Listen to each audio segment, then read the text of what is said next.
what is going on? What is going on, Foodiegang? Can y'all hear me okay out there? You are tuned in to Kitchen Talk with Chef Big Bank. We are gonna talk today. We're gonna get into it. I'm gonna need y'all to hit the like button, subscribe, and share this video. Keep the stove on by sending a super chat, Venmo, PayPal, or just by hitting the like button. Join the food group on Facebook, Foodie Gang Fan Page. Follow me on my social media platforms. Okay, so yesterday we had an action-packed day. We did 2 live streams. We did Time for Tea where we talked about some hot topics. And then we finally hopped back into the kitchen and we made spaghetti. So, a lot happened yesterday, but we are back again today with more time for tea. And I have my lemon ginger tea right here. It's early in the morning. I have some cereal today. We're going to talk about a man that was held captive for 20 years by his stepmom. And we are also going to talk about a woman who snapped over breakfast and unfortunately unalived her partner. And then we're also gonna talk about Angie Stone. And I just want to say that my condolences go out to everyone involved in today's topics. Um, Angie Stone's memorial service is going on right now, and I just tuned in for a second, and I saw some. It was, I think it was Kiki. Why am I saying it right? She's the one with all the kids. She was breaking it down, and she was singing. So her memorial is going on right now, but the reason why we're going to talk about Angie Stone again is because some breaking developments have kind of come out. And it was said before, but now it's starting to pick up steam as we're letting this story sit and kind of like marinate in our minds. So we're going to talk about that. Was Angie Stone still alive? Some people feel like after the Splinter van flipped, she was still alive. And everyone on the van was alive too. But they feel like this if they feel like the semi came and finished her off. But we're gonna talk about it. We're gonna talk about it. I am actually gonna play a video for a woman who thinks that she was there the day that the accident occurred. But before we get into any of this speculation, everything's alleged. Um, I'm gonna read you guys the disclaimer for the show, and then we're gonna hop right into the content today. We ain't gonna waste no time. We're gonna hop right into it. Time for tea at 9:07. Good eats.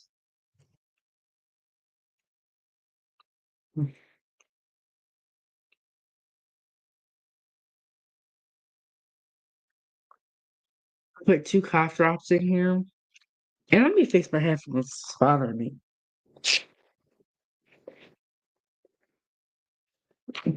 The string is on the wrong side. Okay, there we go. It's bothering me. Now I gotta refix my hair. I got 2 cough drops in here. I got some honey in here, and this is lemon ginger. So let's see. Okay, here we go with the disclaimer. Welcome to 907 Good Eats Kitchen Talk with Chef Big Bang. Please note that the information provided on our channel, including commentary and discussions, is for informational, educational, and entertainment purposes only. Comments and opinions expressed are those of the individuals and not those of 907 Good Eats. While we strive to provide accurate and up-to-date information, we cannot guarantee its completeness, reliability, or accuracy. The use of the information provided on this channel is strictly at your own risk. We do not claim ownership of any third-party content featured on this channel. All third-party content is the intellectual property of the respective owners, and we respect their rights. Viewer discretion is advised for all content. All right, all right. So there you have it. There you have it. Because what we're gonna talk about today gonna be good. Fix my man. This makes me so mad. And what is going on, Emperor? He said, "What up, though? 907. Good eats in chat. Smash that like button." Well, we got an action-packed day. We're gonna talk about this man that was held captive for 20 years by his stepmother. This story that we're going to talk about is very tragic, and I feel like we just don't talk about enough how important it is for kids to have, good parents. Whether it's a one or two, you need a good parent. So we're going to talk about it, about this story. The first thing I'm going to do with you guys is I'm going to read the news article. So let me get that pulled up and then I'm going to play some videos. But this man was held captive for decades by his stepmother. And so many times we hear about like the evil stepmother and how she's like terrible. No, this woman was really terrible. Like for real terrible. So let's see. We're gonna do this one. We're gonna do this one for the game. We're gonna see how we go. Okay.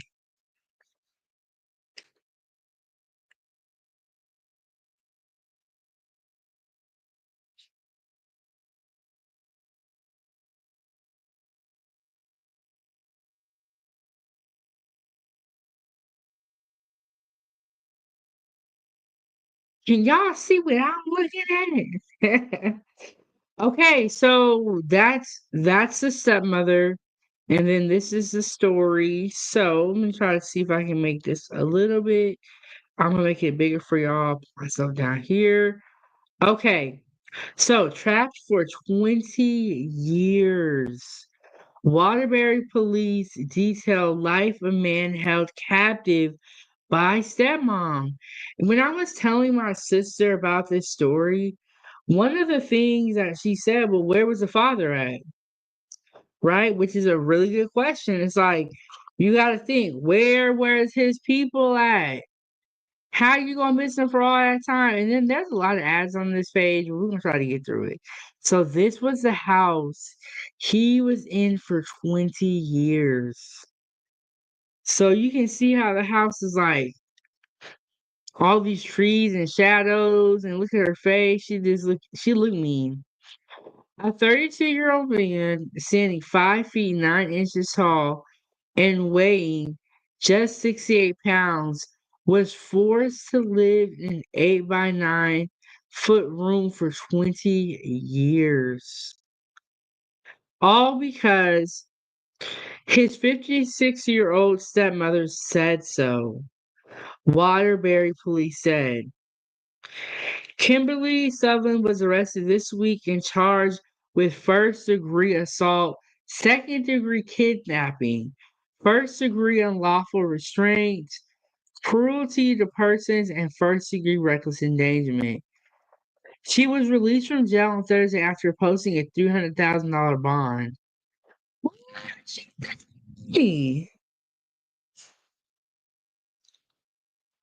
And then the police said his living conditions were worse than a jail cell. So this man was forced to live in this room for 20 years. And the cop who's been a part of the force for 33 years said this is the worst treatment of humanity he's ever witnessed. Okay, and then this is a part where it gets really, really interesting and that there is a plot twist. So the way that he escapes was by starting a fire. He escaped by starting a fire. He used, listen, this is survival skills right here. He used a lighter, printer paper, and hand sanitizer. And he told police he was like, I wanted my freedom.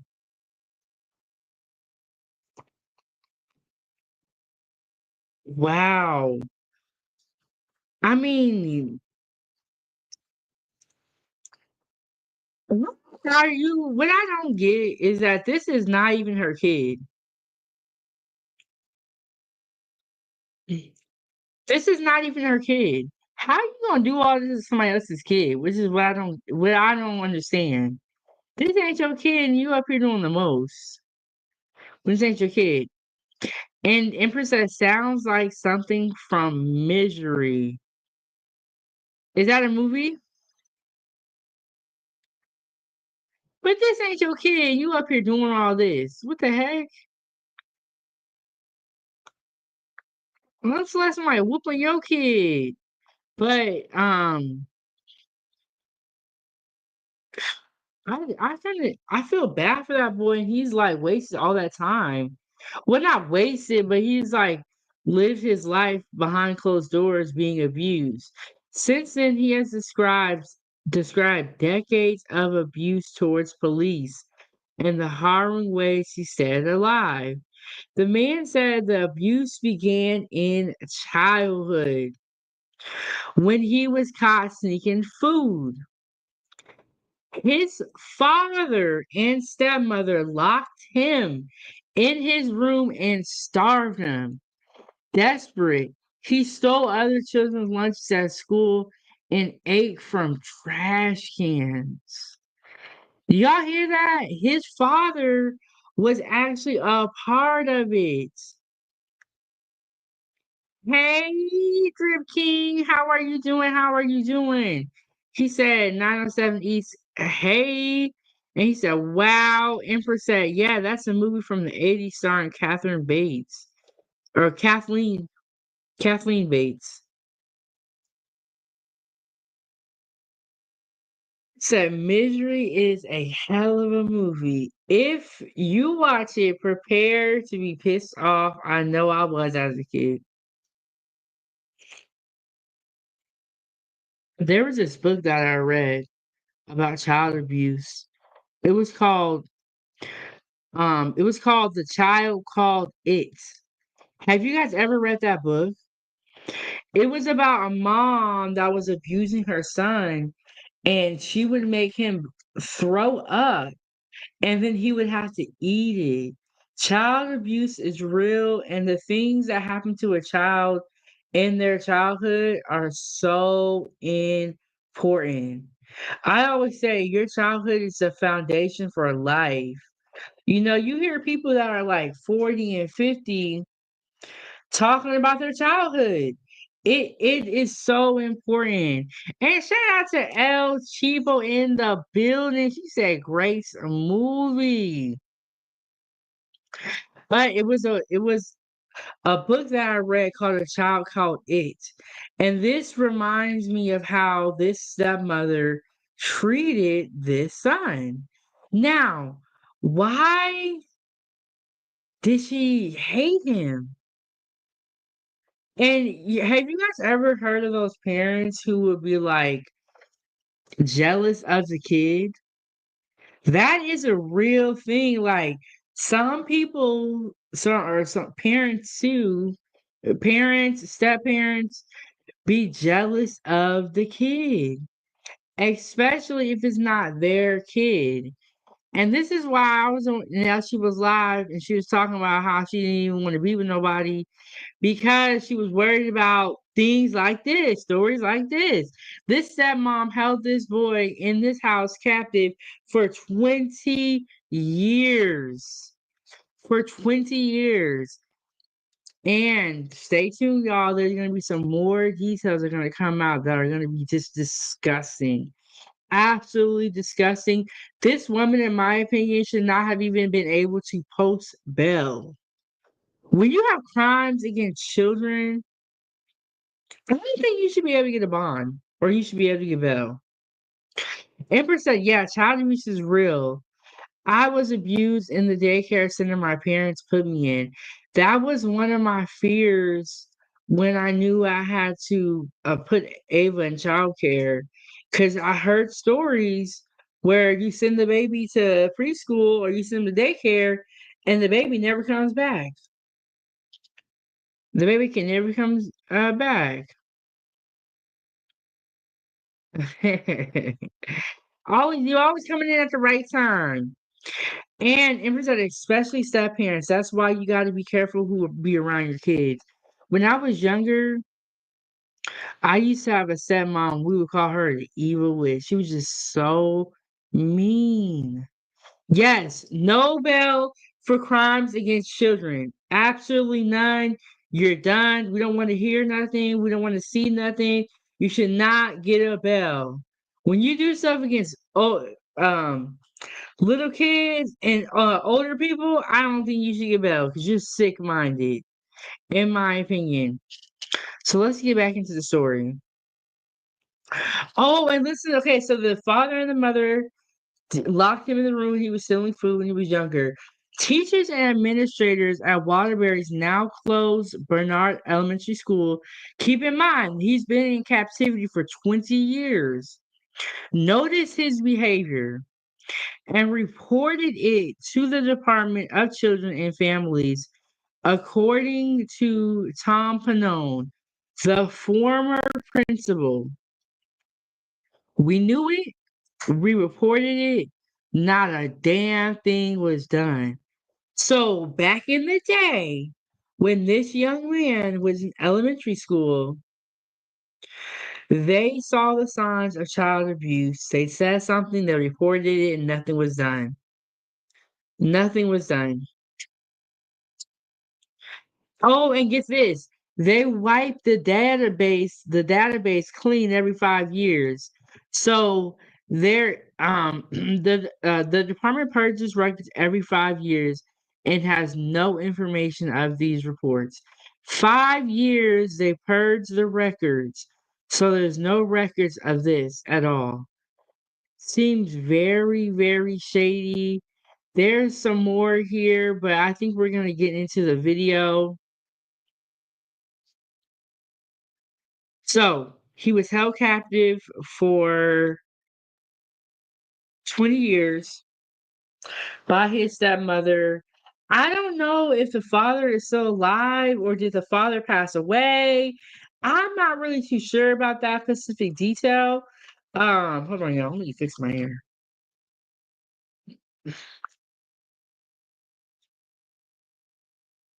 I gotta lay this on here the right way. Yeah.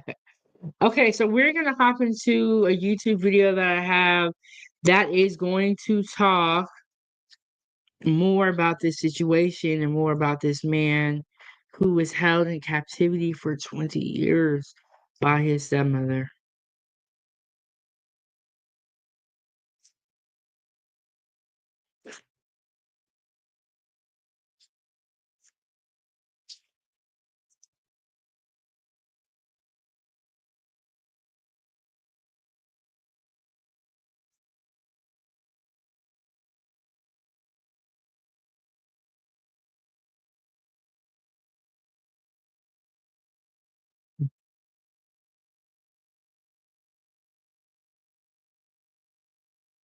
All right. Y'all hit the like button while I get that video pulled up.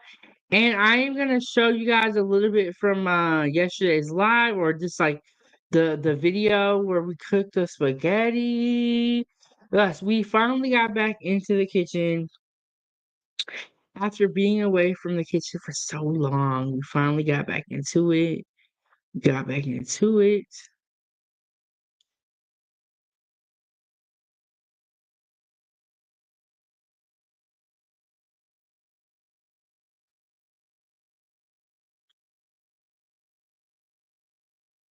All right, y'all. I'm having technical difficulties on my side. I'm seeing a whole bunch of things pop up saying it's blocked, it's blocked.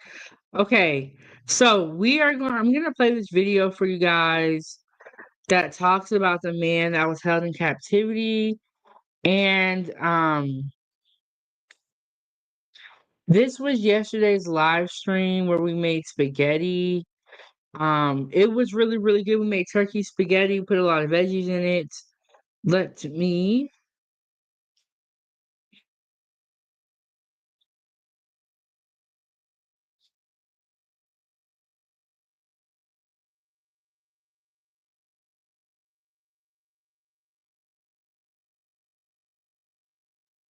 Okay, so this is yesterday's live stream. Let me just get to the Okay, so here we are finishing up dinner.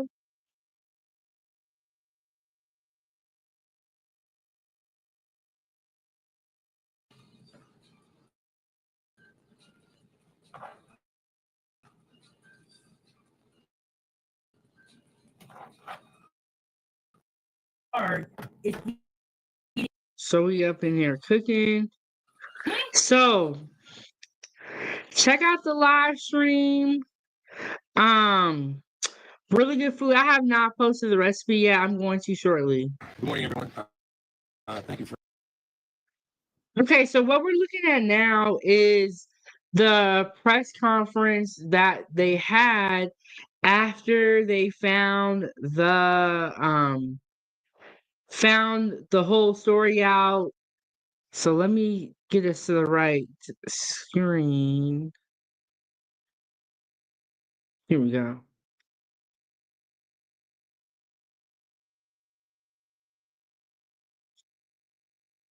All right, here we go. Y'all ready? Let's get into it.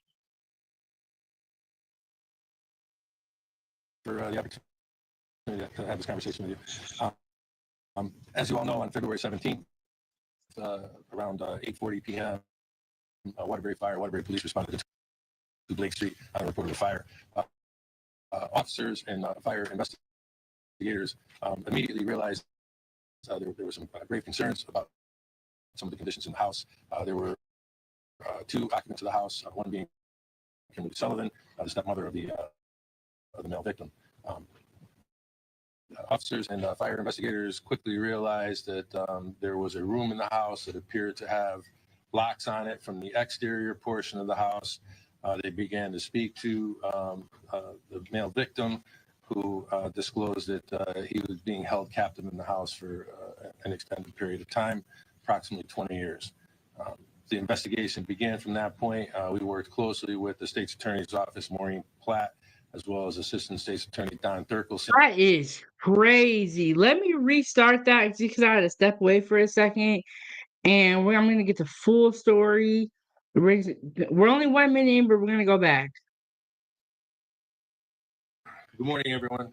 Thank you for the opportunity to have this conversation with you. As you all know, on February 17th, around 8:40 p.m., Waterbury Police responded to 2 Blake Street on a report of a fire. Officers and fire investigators immediately realized there were some grave concerns about some of the conditions in the house.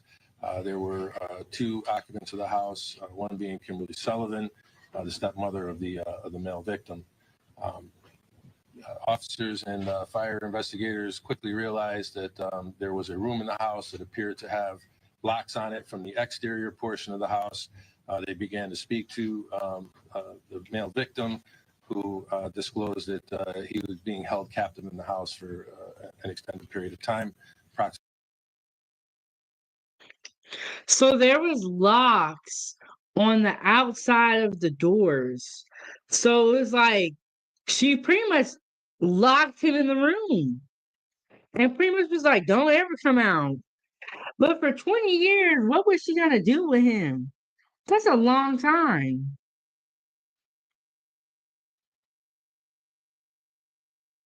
20 years. The investigation began from that point. We worked closely with the state's attorney's office, Maureen Platt, as well as Assistant State's Attorney Don Thurkelson, because frankly, what was being reported was unfathomable to us at that point in time. Through those investigative meetings and through search warrants, we were able to. Hey, Angela, welcome in, welcome in. We are talking about this man that was held captive for 20 years. He ended up starting a fire so that they would get notified to come to his house. And what they found is that there was locks on the outside of the doors. And he was locked in there by his stepmother for all those years. But one thing I'm curious about was, where was the father? Where was the father? We know that the father was a part of the abuse in the earlier years. We can confirm that. Well, that's at least what the article said. They said the father was a part of the abuse in the early years, but I'm curious to know what happened to the father since then. Since then, what happened to the father? Okay, so let's get back into it. Let's see if they can tell us. Seize physical evidence and conduct interviews and dig up some more information that corroborated the victim's story. This investigation, as the mayor points out, continues, is very open and very active. We were able to obtain arrest warrants for Kimberly Sullivan. She was arrested yesterday. She was arraigned in Waterbury Superior Court. She's currently being held on a $300,000 bond. At this point, I'll open the floor up for any questions. In my opinion, her bond should be a lot higher. I mean, think about it. Think about it. We see rappers with gun charges and with marijuana charges get higher time and for selling drugs, right? But here she is abusing a whole person. Abusing a whole person. Her bail should be a lot higher. There should honestly be no bail because he's been locked in there for 20 years. And I believe they said he was in his 30s. That means that a part of this took place when he's 32 and he's 68 pounds. 32 years old, 68 pounds. And she has a $300,000 bond. Why does she even have a bond? We're seeing people do other crimes and get a lot more time. Not saying that if you're selling drugs, you're not harming people. But she harmed a whole person for 20 years and wasn't even planning on letting him out. The only reason he got out is because he started a fire. No bail, no bond. And it's like, you have to be sick and evil to treat any person that way. Yes, and anyone with that little empathy, with that little care for people, doesn't even deserve to be on the streets to be able to harm anyone else. And we talked about it in the G Money Little Ronnie situation, how the suspects should have been in jail. The suspects should not even have been free to commit any more crime based off of their record. Y'all be getting passionate when I get up here. Amber said, right, if you got to set a bond, set it at 20 million cash, no 10%, no cash surety. Yeah, $300,000. That is not fair for 20 years of abuse. You have a grown man locked in the closet, well, it was a room, but I'm gonna say a closet because it was very small for 20 years. If that was one of us, they would have they would have threw us in jail and threw the key away. We wouldn't have no bond. There'll be a couple of $1,000,000. Can't nobody afford to come see us because we all ain't got no money. But she wasn't one of us, she was one of them. So in my opinion, they took it real easy. Empress said 1 million 1 year abuse. Yeah, you're abusing a whole person for 20 years. And that's all that we know about. there probably was more years of abuse. And why was the father with this evil woman for so long? But yeah, Emperor telling the truth. He said, right. The cops would delete us before the trial. Yeah. They would be like, oh, she was resisting, so we had to shoot her dead. This foul. But they taking it real easy on this woman. They got her in jail and she got a bond. Now she's out free after 20 years of abuse. This is craziness. And then they wonder why people are committing crimes. And because they're not doing, in my opinion, they're not doing enough on the people that are guilty. Like we saw in the G Money Lil Ronnie case. They gave those men chance after chance after chance. And you know what they did? They got out and were repeat offenders. And thank you so much, Drip. Drip said, right. He said, I shared you.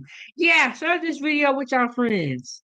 And with on your social medias. Thank you guys so much. And y'all know it's time for tea. We gonna talk about it. We gonna talk about it. If that was us, we wouldn't be getting out. They would have threw us in jail and threw the key away.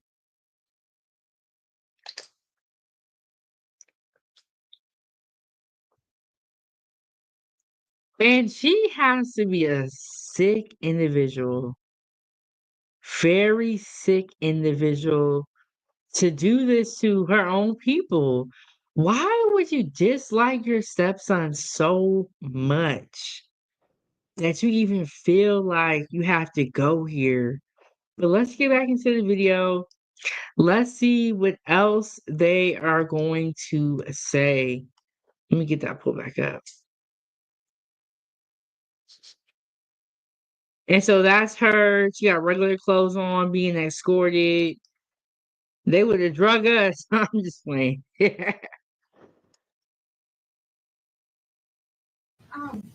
The biological father, we've learned that he recently left the home, and her lawyer is saying that we need to look deeper into his part in all of this. When it comes to the investigation, is he being held accountable at all? The biological father is deceased and died in January of 2024. Prior to Oh, okay, this is a plot twist. The biological dad just passed away last year. Okay, that made 19 years. For 19 years, what was you doing? Did I hear that right? Did he say 2024? I heard January 2024. So the biological dad just passed. How are you beating on somebody else's kid like that? I and I feel like step parents already get a bad rap out here, and she making it so much worse.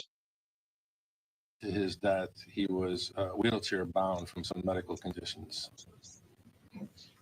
Also, it was reported to the school system that this boy at the time, now 32-year-old man, he was starving. He was asking other kids for lunch. I mean, is this a failure on the school system that this matter was not taken more seriously? So we're doing some background investigation. There are two incidents that we had within our computer system of dealing with that address and with the family. So the father was wheelchair bound. He was in a wheelchair, and he passed away about a year ago. And there were some complaints from the school district, but the school district didn't. I'm not sure who dropped the ball and what happened. But it is sad. And okay, so I was talking about the Michigan mother, about how I felt like everyone in the vehicle and around the children failed the children. In this situation, I feel the same way as far as the people around him have failed him. The people around him have failed him. And it is so unfortunate. Family back in 2005. One was a request from DCF to do a welfare check at the location because children that the victim was familiar with hadn't seen him and they were concerned about him. Officers went to the house. The house was clean. It was lived in. They spoke to the victim at that point in time, and there were no cause for any alarm or any conditions that existed that would have led officers to believe anything other than a normal childhood and a normal family existence was occurring. But that was reported back to DCF, and that was the last that we were involved in that particular investigation. We were called back to the house in the latter part of April by the family who wanted to file a harassment complaint against members of the school district, saying that they were continuously reporting them to DCF and felt that they were trying to get the family in trouble and have the family investigated. We have no. I mean, the school seemed really, really right, and they seemed like they knew what they was talking about. And how easy is it? You know, when when you're being investigated by CPS, you clean up right before they get there, and you make everybody act right. You know what I'm saying? That's what they did. And he said the house looked lived in. Yeah, they lived there. Angela says the dad and stepmom must have demonized and scapegoated that poor young man most of his life. They resented taking care of him. My thing is now is how does this young man now come back into society? This is worse, in my opinion. I've never been to prison before. This is worse than being in prison in my mind, because at least sometimes the prisoners, they get to go outside, they get to talk to other people. This young man has not talked to anybody, has not been around nobody, and hasn't been treated right in the last 20 years. And this woman gets to walk out of jail after she did all this to this person, and in my opinion, ruin their lives. Ruin their lives. Further information about where that went, other than there was no proof provided by the family that there was any type of harassment that was occurring. You know, as far as the school district's concerned, we are looking at those records now. We're working with DCF to look at records that they may have from previous investigations, and that's part of the ongoing investigation. But people were filing complaints, even if it was with DCF continuously, as the family, I guess, alleged. You know, was there more contact from DCF, and do you know anything about how that worked out? So the only contact we had was back in April of 2005 when we were notified to conduct that welfare check. And again, we're looking for those records now to determine where that investigation may have gone, but there was no further reported information to the Waterbury Police Department. So when you had an officer go out there that first time, you're saying everything looked normal, it looked like a normal childhood, but the school district, the principal told us that the child looked really small, malnourished, was drinking from a urinal at school, was taking kids' food. So, I mean, with all that information, the officer still. What? He was drinking from a urinal and taking other kids' food. I mean, if that is not a sign of problems at home, I really don't know what is. Yeah, the city, the city and the child services looking like they're responsible. And he mad about this situation. He gotta come out here and defend all this. And ain't no defense for this. Ain't none. Still concluded that the child was safe at that time? Well, the officer didn't have that information. So this former principal is now disclosing all this information. And I believe in the news clips I've reviewed that he was making calls to DCF and other agencies. Waterbury Police were never notified by this particular principal about those conditions. So this is all information that is coming out. Now they are saying that the principal wasn't saying this back in the day, but he's saying it now. This is all new information that they are just now hearing is his defense. Now, as this case unfolds. I believe he said he called police, but you have no record of that. Well, I believe he's wrong if that's what he said, because there's no. Okay, so now we are getting into a situation where it is the police chief's word or the principal's word. The police chief is saying he did not reach out to us. We have no regulation. I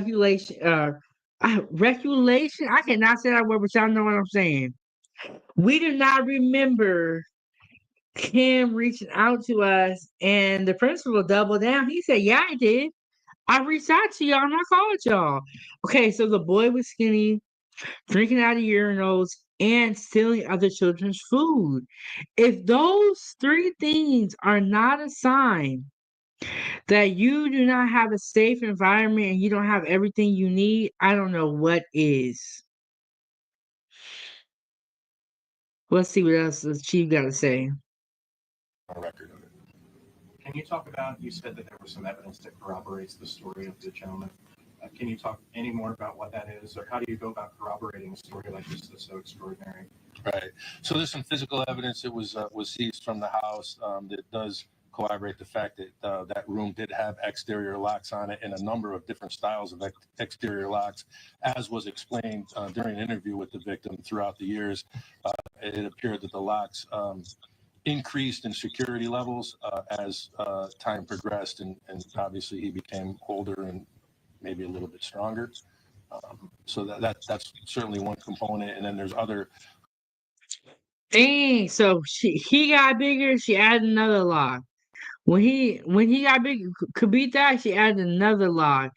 If you have to do all that, they don't want to be locked in there then. At that point, it is definitely going to be kidnapping, and you should not. This is so sick.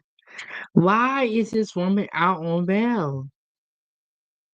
Why? Components of the fire investigation that are part of the evidence package as well. And I'm sorry if you said this, but were these the only two individuals living in that home?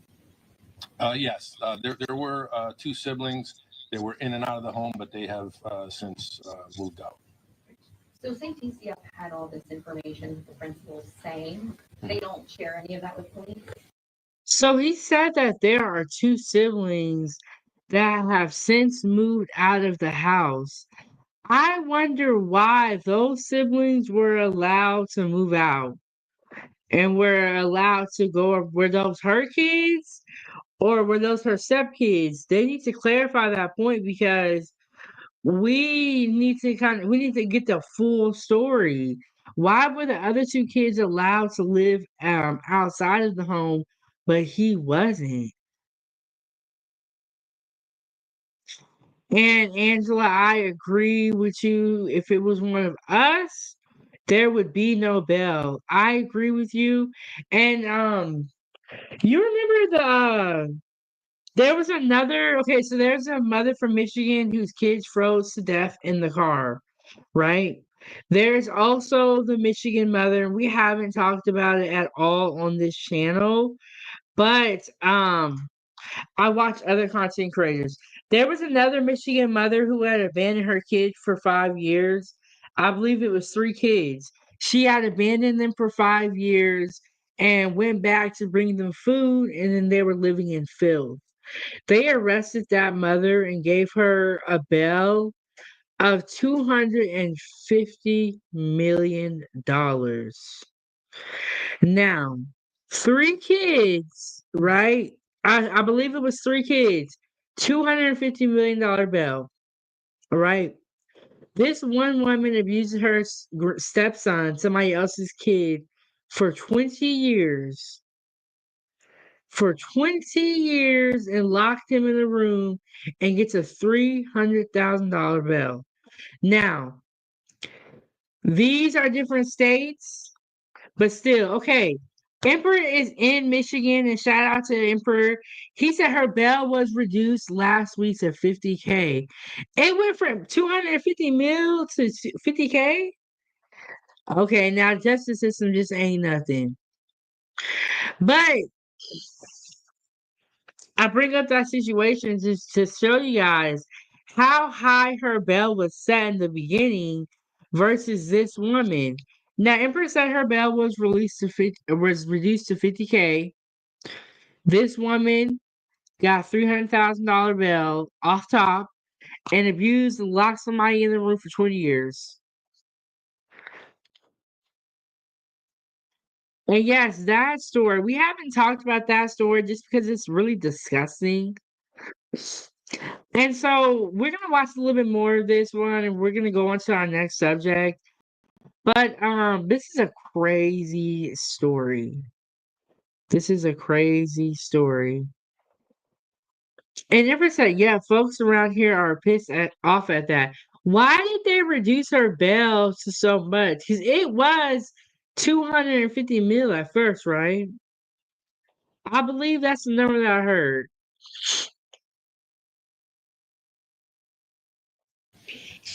You're going to have to talk to DCF about what their protocol is on when they share information with police. DCF does work closely with police departments and provide.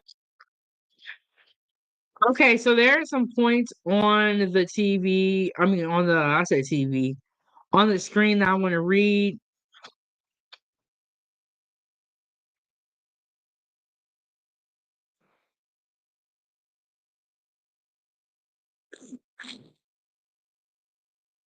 Okay, police, 32-year-old man held captive in the home for 20 years.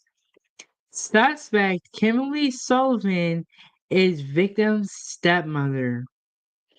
Victim rescued after setting fire to upstairs room. And when he set that fire, he probably was like, I'm gonna go or I'm gonna go or I'm gonna get found. But that's how desperate he was. That is how willing he was to set the room on fire that he was in to get free. It's crazy. And Empress said, you got another mother in Detroit that deleted her son and buried him in the backyard. The cops found his remains in January. There's a lot going on right now with Michigan, and it just so happens that a lot of the stories that have come out have been in Detroit or have been in Michigan. And so these people make bail and skip town or delete themselves to escape justice. And that makes me so mad. Like, if you did all this crime, and the moment you get in a little bit of trouble, you just want to delete yourself and think you're gonna get up out of here. No, sit up in this jail and suffer like you were making them victims suffer. Okay, so I was right. 250 million. Yeah, Empress said yes. Her initial bond was 250 million. The judge last week, a different one, said it was excessive and was like not having a bond. I'm shaking my head. Y'all be seeing how much time they be giving people with gun charges and with drugs, right? Why don't they do the same thing with people that abuse children? I mean, that seems pretty, intense and into it when you abuse children. I don't get it. Okay, we are going to talk about another story. Let me get that pulled up here and let me go to the right time marker. This woman was very hungry, apparently. And she actually unalived her boyfriend after arguing over breakfast. Now, let me get to the right time marker in the story. And you would think she would be a big woman, right? Because she did all this over some food. So you're like, she got to be a big woman. She is not a big woman. So let me get that pulled up here. That's her. That's how she looks. So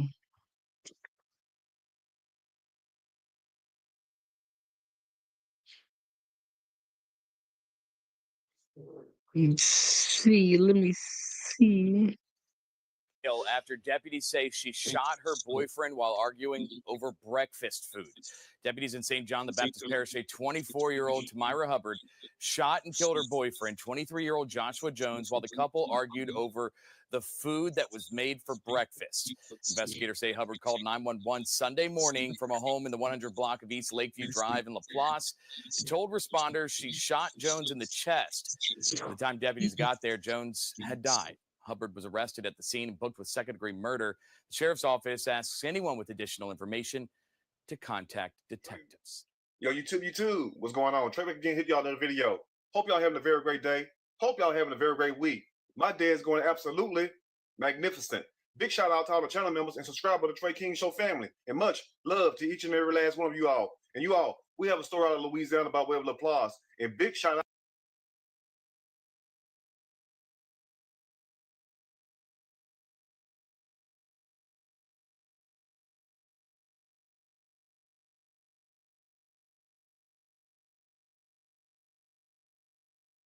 My bad, y'all. I was on mute. Okay, so this is the Trey King Show. Very great YouTube channel. I've played his videos here before. This story is about 2 weeks old. But I had to tell y'all about it because it's a crazy story. And Angela says she has those crazy eyes that a lot of killers have. She do look like she be on snaps. She looks like she snapped. Look at her eyes. Nah, I can't be with nobody who look like that. You got that crazy looking eye. She look like she is fed up. She is fed up, and that's what happened in this situation. Let's get back into it. Out to everybody in the great state of Louisiana, everybody outside the great city of LaPlace. And also, before I start this story, I want to send a special thank you out to my channel members and also to my subscribers for sending me this story. And also, keep these stories coming. And also, before I start this story, I want to send a special condolences out to the family and friends of Joshua Jones, because it's very sad and tragic what happened to this young man, all by the hands of his own girlfriend. Now, I know some of y'all read the title and said to yourself, well, Trey, now, this got to be the first time out of all the videos you done did, and I did roughly almost 3,000 videos within these last 8.5 years. But this is the first time, family, that I ever have done a video about somebody getting killed over breakfast food. Now, it's a little bit deeper than that, but I want you to ask yourself right now, why would a person get so mad at somebody over breakfast that they would go get a gun and shoot that person?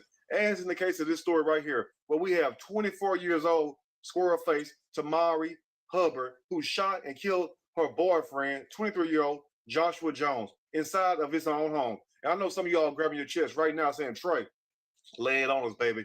I'm about to. Now, look, now imagine you in your own home with your own food getting killed over somebody who's trying to eat every damn thing. And as the story goes, this incident took place around 10:36 early Sunday morning, where Joshua Jones and also his girlfriend, Tamira Hubbard, was inside of Joshua's house. Now, Tamira, You know, everybody ain't playing. Some people don't play about their food. And she was one of those people that was not playing. For real, for real. Everybody ain't playing about their food. Some people out here real hungry. live with Joshua Jones, because they say Tamira Hubbard is from Marrero. The sheriff's office says 24-year-old Tamira Hubbard from Marrero. Like that old school song. But anyway, now she's not even from that area. So she was staying with Joshua Jones. Now imagine you having your girlfriend. Okay, I'm going to fast forward a little bit. Past the talking part. Let's get back into the story. Okay, here we go. So they ought to let you know that you can't judge a person by their size, because you have some smaller people who will eat you up under the damn rug, eat way more than the big person. But also, Joshua Pastor stated that I heard some things, that they would argue, that she would argue with him, because he was very laid back. That Joshua Jones and Tamira Hubbard been having a volatile relationship, meaning they were arguing a lot. And also what makes the story very sad is the fact that this was Joshua Jones' mom's only son, her only child. A mother with one child shares a profound bond with that child. Now that is so terrible.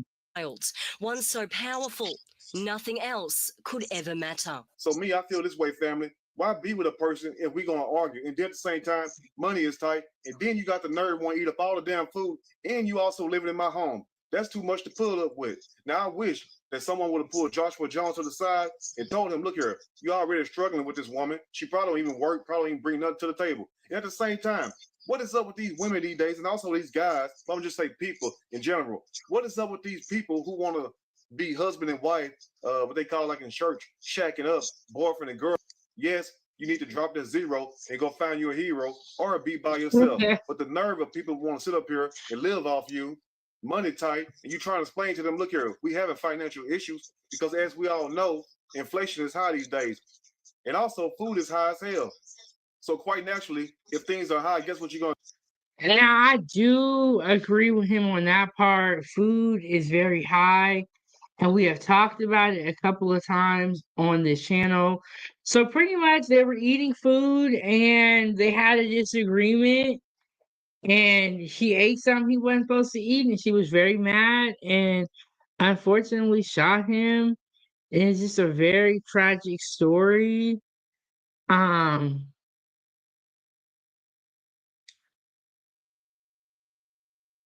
Is grieving tonight after investigators say a woman shot her partner after an argument over breakfast. And what makes it even worse than that is the fact that she shot Joshua Jones with his own gun. Now, where did she go get a gun from? Now, I doubt very seriously if she had a gun sitting on the table with her, unless she's some type of drug cartel gangster or something like that. So who eats with a gun during breakfast time? Now think about this. Now the only way she could have went and got that gun and came back and shot Joshua Jones is what? She had to get up and leave and go get it and come back and shoot him, which that's what she done. But she had the nerve, as you all said at the bottom. It says woman who fatally shot 23-year-old boyfriend over breakfast says it was accidental. And there was a story, I think his name was Tebow, and after the club, she had came home and said that she was cleaning her gun and actually shot him and it killed him. And there was just a lot of backlash because they didn't want to arrest her. And so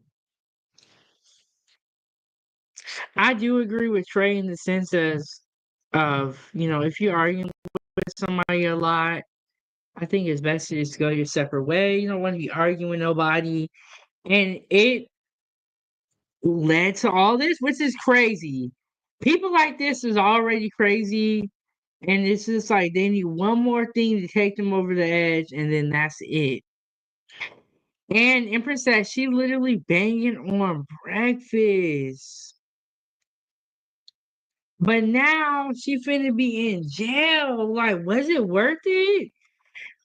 But you guys stay calm in certain situations. Don't be, acting and running off of emotion and how you feel at that moment. Try to think logically.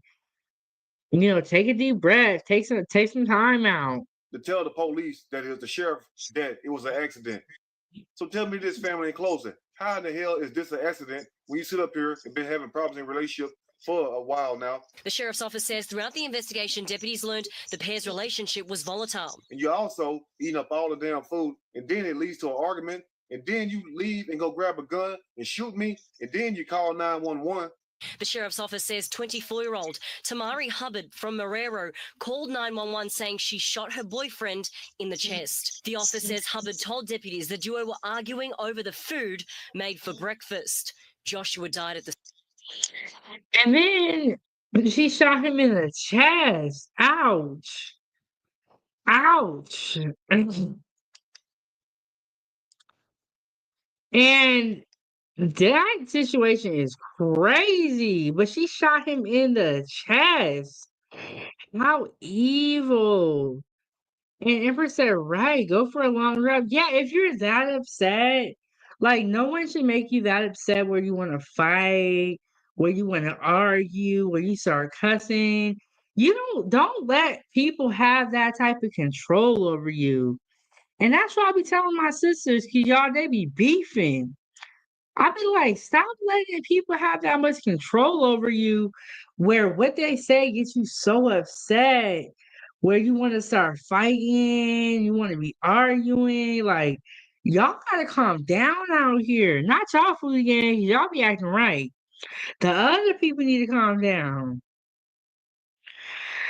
And Empress said, you don't accidentally pop someone in the chest, in the foot, yes, chest, yeah.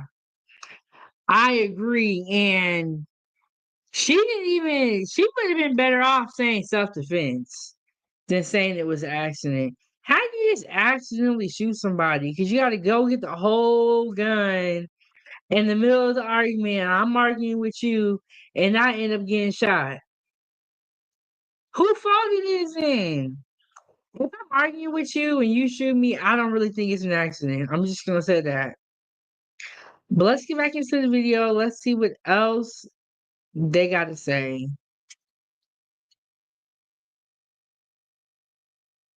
The scene. And then you got the nerve to want to tell the sheriff that it's an accident. How in the hell that's an accident? So let me ask you all this right here. And we all know the answer, but you're going to have some people going to say whatever they want to say. Do you think this shooting was an accident? Because it sounded like to me that it was already premeditated, even though I'm sad that things turned out the way it did. But at the same time, you got to be careful with the people that you allow to come in your life. And just think about this also. Imagine someone coming in your home, not pulling their load, and then got the nerve want to fuss and fight with you, and then want to eat up all your food, and then got the nerve, once you say something to them, go grab a weapon and take your life, and then want to tell the police as you laying there dead because they say they found Joshua Jones dead on the scene. And then that person have the nerve to want to say that it was an accident. But this goes to show you, though, be careful who you align yourself with. Be careful who you allow to come in your life. And all you people out there talking about fat people, big people, guess what? If this was a big girl, this story would have never took place. And I know some of y'all laughing right now, but I'm just being for real. Because one thing about it, and big shout out to all the big girls. Okay, so now he's gonna tell us something about a big girl, but unfortunate since this could have been avoided, didn't have to happen. Now she's gonna be in jail. I don't think that they had any children together, but I hope that they didn't have children. Girls and fat girls out there, don't get mad at me for calling you fat. You already know you're kind of big. But anyway, now imagine if you were a big girl gonna make sure that you eat, just like a big old fat man. Most of them gonna make sure you eat also, even though some of them eat a lot. But if this was a big girl, it would not be no story. Joshua Jones would have had 3 plates to eat, and also a plate waited on him when he got home from church. He was actually getting ready to come to church. That's how a big girl would have did you. So y'all fellas out there trying to knock these big girls, trying to talk about them and act like they ain't all that just because they kind of got a little weight, you got to understand one thing. Some big women will treat you nice. So before you judge a book by its cover. I mean, he do got a point. You will get your meals, you will get it taken care of. And all that stuff. But this is the story. This is how she looks. And I just want to say, you would not expect her to be popping off like this based off of how she looks. Okay, so we are going to go to a break, a quick commercial break. I'm going to refill my tea. We're going to talk about Angie Stone when I come back. A lot of people feel like, or some people feel like, Angie Stone was not dead after her van flipped over. They feel like the semi came in to finish the job off. We're going to talk about it. I'm going to show you guys a lady who was there allegedly. I will see you guys after I make some more tea. Hold on, y'all.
are back. We are back. We are back. Thank you guys for holding on. I was getting some more tea. Shout out to everybody in the building. You're tuning in to Kitchen Talk with Chef Big Bank. Let me get that information scrolling across the screen. Hit the like button, subscribe, and share. Keep the stove on by sending a super chat, Venmo, or PayPal. Join my food group on Facebook, Foodiegang fan page. Follow me on my social media platforms. Okay, so we talked about the man who was held captive for 20 years by his stepmom. We talked about being killed over breakfast, or the man that was unalived over breakfast from his girlfriend. And now we're going to talk about Angie Stone, a little bit more about Angie Stone. We have been reporting on Angie Stone, the Angie Stone situation a lot. I'm gonna drop one of the lives in the chat where we have been talking about Angie Stone because there's been a lot going on. So there was she passed suddenly.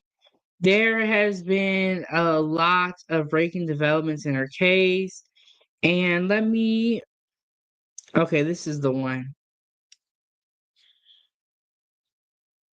So there's been a lot of breaking developments in the case, and then it's just a very weird story. And now what people feel is that Angie Stone really wasn't dead. This is all allegedly. She wasn't unalived after she got out of the Splinter van. They feel as if the semi was sent in by someone to finish the job, is what it sounds like to me.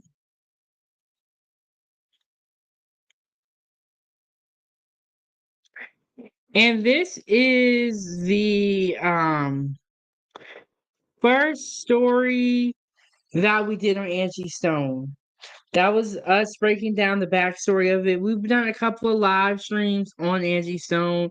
And yes, Emperor, I did see a little bit of Angie Stone's. She's gonna have two funerals, so I'm not sure which one of the two was today. But the one I saw was there's a lot of superstars and big names singing at her service. And Emperor is absolutely right. Her homecoming service was streamed earlier today. And I was going to play a little bit of it for you guys, but there is music in certain parts of it, so I don't even want to deal with that. I don't even want to deal with that. I got to like look. It's hard when something is live because it's different. But her service was streamed earlier today. And you know, when someone passes away and there are a lot of stories. We're gonna hear a lot of stories, a lot of speculation. Let me get that video situated.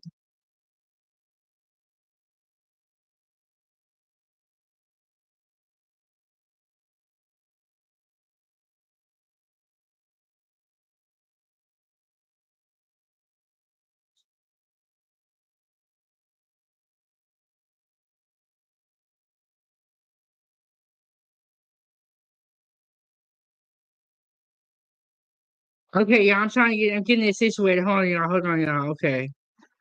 I don't know why it does this.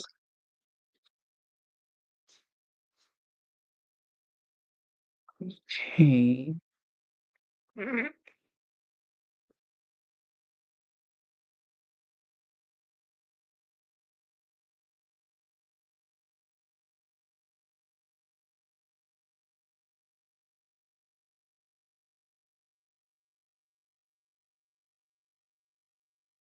Okay, so this is Tough News TV, and we're gonna play a little bit of this video. Let's see if I can get this situated. Okay.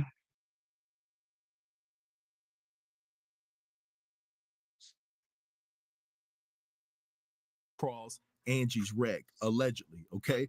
So check this out and I'll be back. Have y'all? Okay, so these are some videos from TikTok, and these are from some people. Let me go back a little bit so you guys can get the backstory. Distance, she ended up helping a woman out of this van, and although she didn't say Angie's name, if you put two and two together, it seems as though she was talking about Angie Stone. Now, I found that video was sent to me. So what I'm going to do is refresh y'all's memory with the video clip that I inserted the other day of a woman talking about it, and then I'm going to insert the actual. So there was this woman that was telling her account of what happened after the wreck, and she did not name Angie by name, but there's speculation that she may have been talking about Angie Stone. A woman, right, that came across Angie's wreck, allegedly. Okay, so check this out and I'll be back. Have y'all seen the video that a lady posted recently who said she came upon a very tragic accident very recently where there's an overturned van that was hit by an 18-wheeler? Sound familiar? Now, the lady never says Angie Stone's name or says anything about Angie Stone. She's just telling about the incident. And the incident sounds identical to the Angie Stone incident. I just got hit by an 18-wheeler on the side of the interstate. I have pieces of the fender in my hair. It's oil all over my body. I'm gonna clean this up and then get back to telling the story, and I'll show you the footage. After driving the 6 hours home, showering, and processing it all, here's the story. About 4 a.m. Okay, so this particular lady is stating that she was there the day of the wreck, and this is all alleged, and this is with heavy speculation. But this is what we do here on Time for Tea. We kind of break down these stories, and we look at all aspects of the story, and we want to hear what everybody has to say, and then we're gonna figure out something in the middle. Okay, here we go. I gotta get the disclaimer up in here. But yes, this woman was allegedly there the night of the wreck, and she states that she helped someone out of the van that may have been Angie Stone, but she does not know, but she does not name anyone, but it may have been her. So let me play this. on Saturday morning, me and my daughter were driving to Charleston, South Carolina for her Sweet 16 birthday getaway. We came up to a truck with a trailer and its flashers were on, so we slowed down some. And that's when I noticed there was an overturned vehicle in the fast lane. And it looked like it just happened. I pulled over, I put my flashers on, and I told my daughter to stay in the car. And I ran over, it was a van, and I ran over, and there were so many people in this van, and they were just trying to get out. And I asked if they'd called the cops, and they said, we're just trying to get out.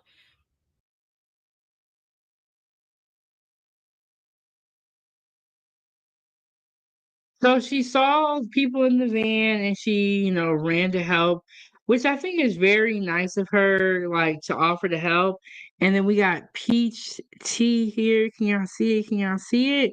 We got peach tea here. So she saw people in the van and offered to help, ran over, and then jumped in to help.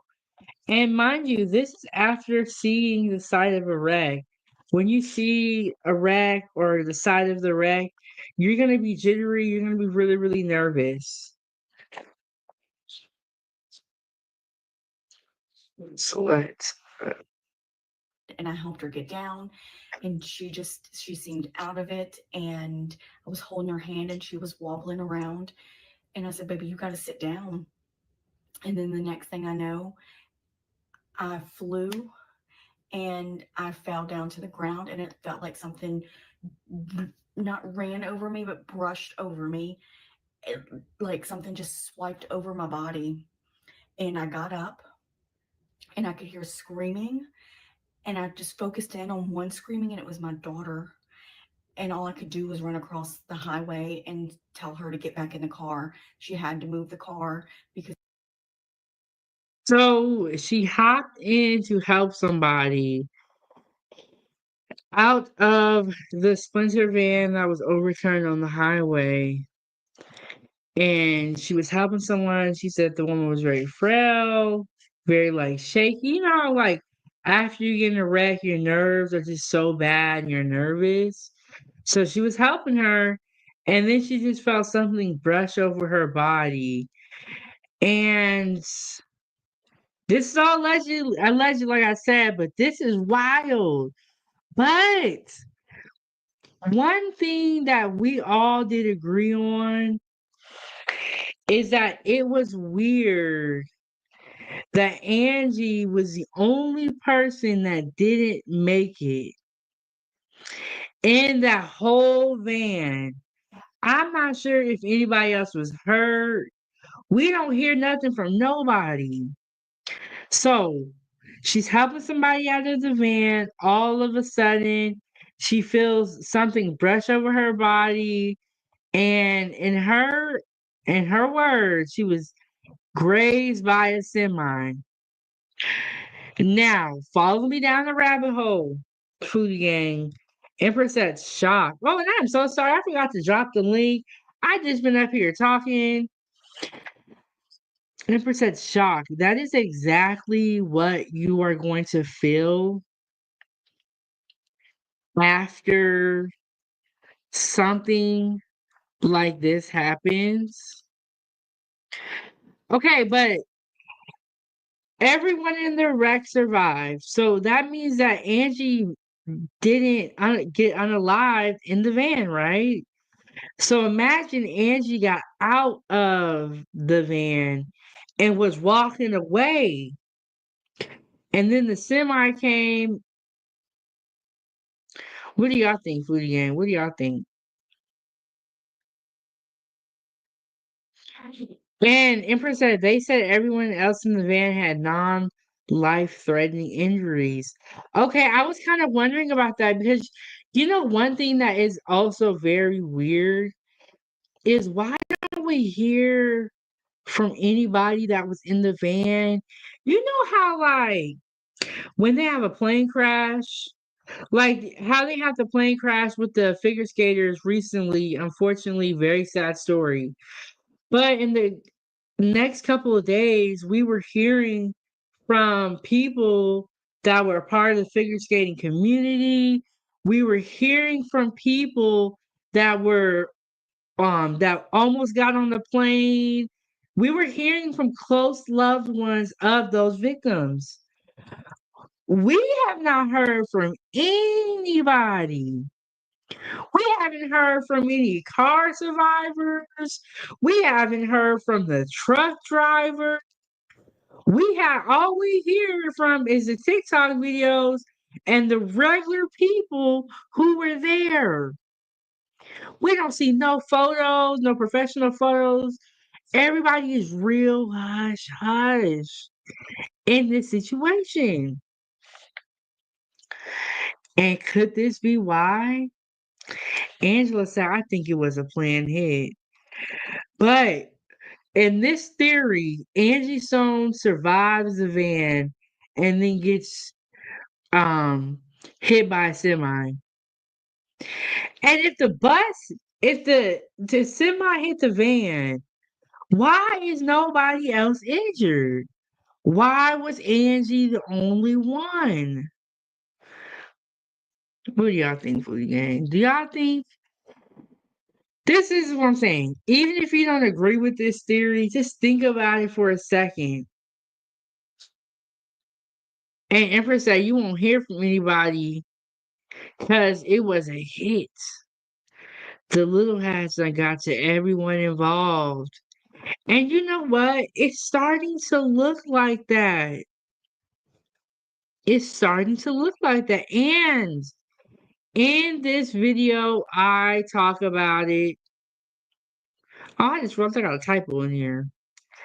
In this video, I talked about it, about the backstory of Angie Stone.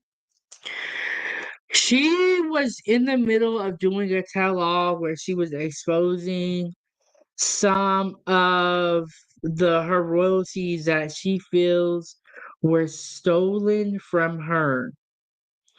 She was starting, to document her whole journey with exposing her record label. Tell me why, a couple months later, she suddenly passes away. But nobody else goes besides her. And Empress said, if a semi hit you, there's going to be severe injuries to everyone in the vehicle. I had two cousins hit. One was severely injured. You know who this story just reminded me of? I believe his name was Tracy Morgan. He's a comedian that was hit by the Walmart semi, and he was severely injured. And I believe it was his cousin, passed away. And a semi hit their vehicle. And Emperor, you are right about that. If a semi hits your vehicle, I do feel like everyone would be injured, especially if we have a case where one person passed away. Now, in this situation, we will never know the truth, but I'll tell you what, it is tea time or time for tea at 907 Goodies. So we're going to speculate. We're going to sip our tea. Okay, Empress said, yeah, Tracy Morgan. Okay, I had his name right. Was hit by a semi. That was my biggest fear when I used to drive a semi truck. I knew a woman, I worked in the kitchen with her for years. She wanted to make more money. And so she had went into the trucking industry, right? And she had drove, it wasn't even a year she had drove trucks. She got into a really bad accident, and was in the hospital for months. So Emperor is absolutely correct. Correct. If a semi hit them, wouldn't more people be injured? But what if only Angie was hit by the semi? And like I said, this is all speculation.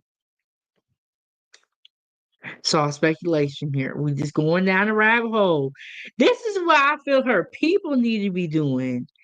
Instead of out here, I ain't gonna talk about the cash apps, but that's what they need to be doing. Or maybe they are behind the scenes, because I do feel like when you post stuff on the internet, they do be looking and they do be watching.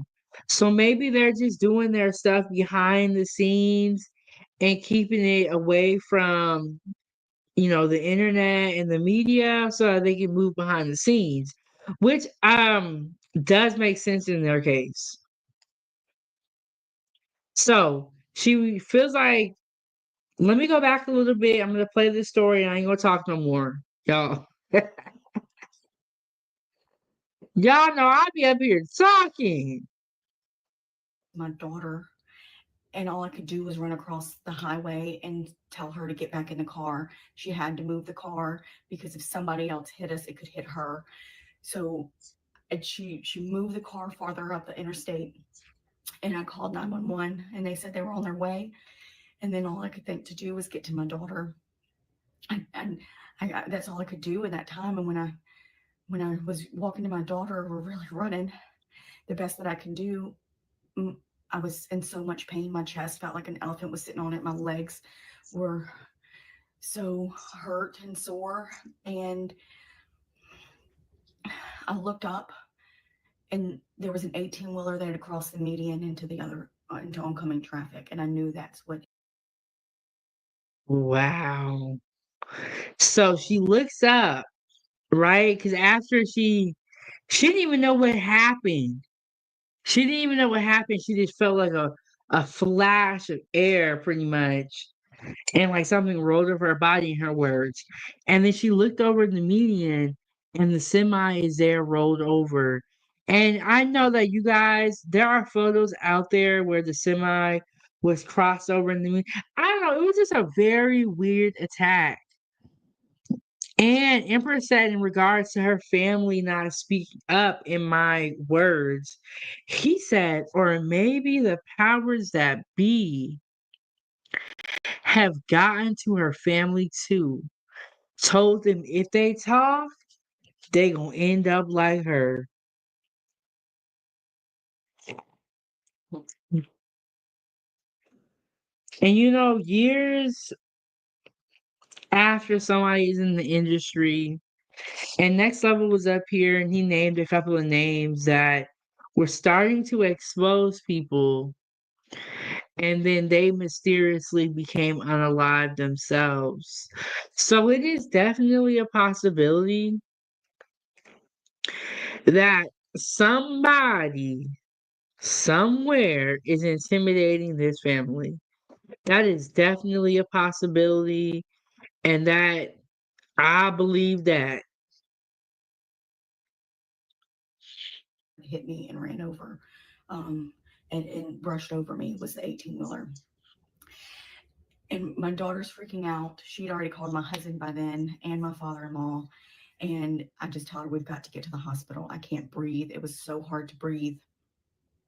I'm going to post a video of the 18-wheeler after I left the hospital, driving back through to get to my husband and my son. I will not be Angela said,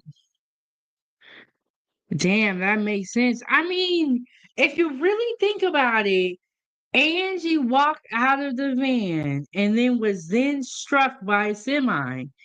It would kind of explain why everybody else is okay and she's not.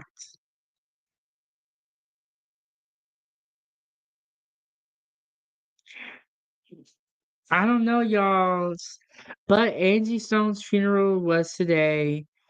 She had a homegoing service.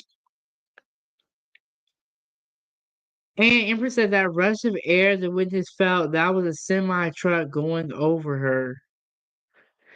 And you know what? We see people breaking into the country all the time. They do willing to do whatever it is for a couple of dollars. Yeah, I mean, if that van was really hit by a semi, it seems like that van will be smushed. But I mean, I heard this theory and I saw this of Angie Stone still alive? I was like, no, that don't make no sense. But then when you think about it and you really like break it down, you like, you know what? This theory kind of makes sense. This kind of makes sense about what's going on. What's going on, Prime? What's going on? Okay, so Prime, we over here speculating and we sipping our tea. We talking about Angie Stone. Allegedly, what some people are saying is that she did not die in the van. The van rolled over. This woman allegedly helped somebody out of the van, but is not saying a name yet. And then that person was hit by a semi.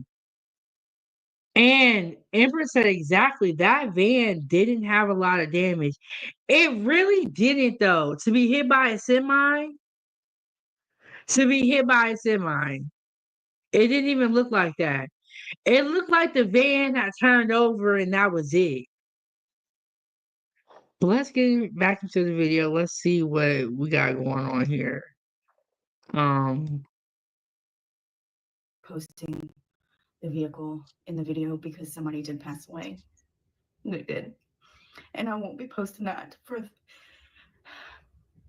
respect for their family. I'm sore, I'm bruised all on the right side of my body. I'm very stiff everywhere. But I will keep you guys updated. And the video is going to come at the end, okay? Hug your family tight. Hug your family tight. Bye. Okay, so here is some of the footage from the wreck. What do you guys think? Do you guys think that any of her story makes sense, or do you feel like Angie Stone died in the van? And Empress said, when my cousin's car got hit by that semi, a 85 Volvo, the driver's side was literally pushed over into the passenger side. Wouldn't the van be smushed if it was hit by a semi? Wouldn't the van be smushed if it was hit by a semi? And Prime said, was it confirmed she was dead prior to? I don't know if they confirmed it. I am not sure, but one thing we can say, Prime, is that we feel like there was a lot of shady stuff going on with Angie Stone, her record label, her royalties, her power of attorney. A lot of her manager was even a little bit shady too. I don't know if it's confirmed, but the story that I heard was the driver lost control of the van rolled over, then was hit by a semi. That is the story. But in this story today, this woman is telling a story of her helping somebody out of a van, and then that person was hit by a semi. But ask yourself this: how did everybody else in the van survive? You know how they survived allegedly?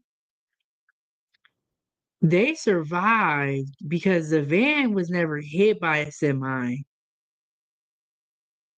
Now this is all speculation, like I said. And Empress said, look the driver's side windshield of the semi.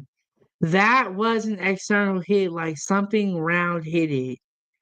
Okay, so now I'm gonna show you guys footage of the cars after the wreck.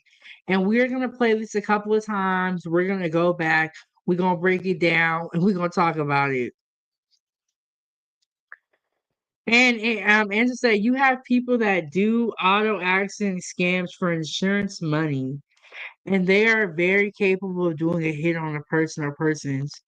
That's a good point. If she died this way, they're gonna say it was an accident.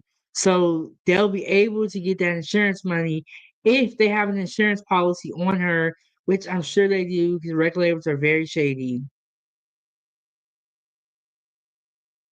And Emperor said, I've seen that same pattern on windshields after a body hits it.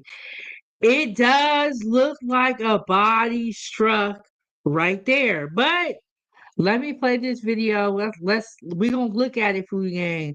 I'm gonna make sure ain't nothing blocking the view. Okay, here we go.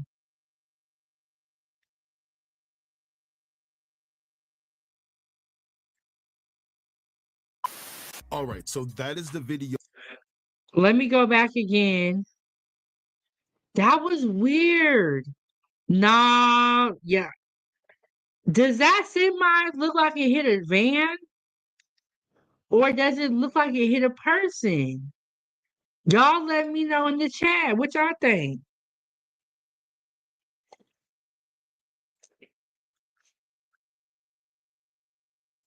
If this semi hit a van, wouldn't the grill of the van be messed up?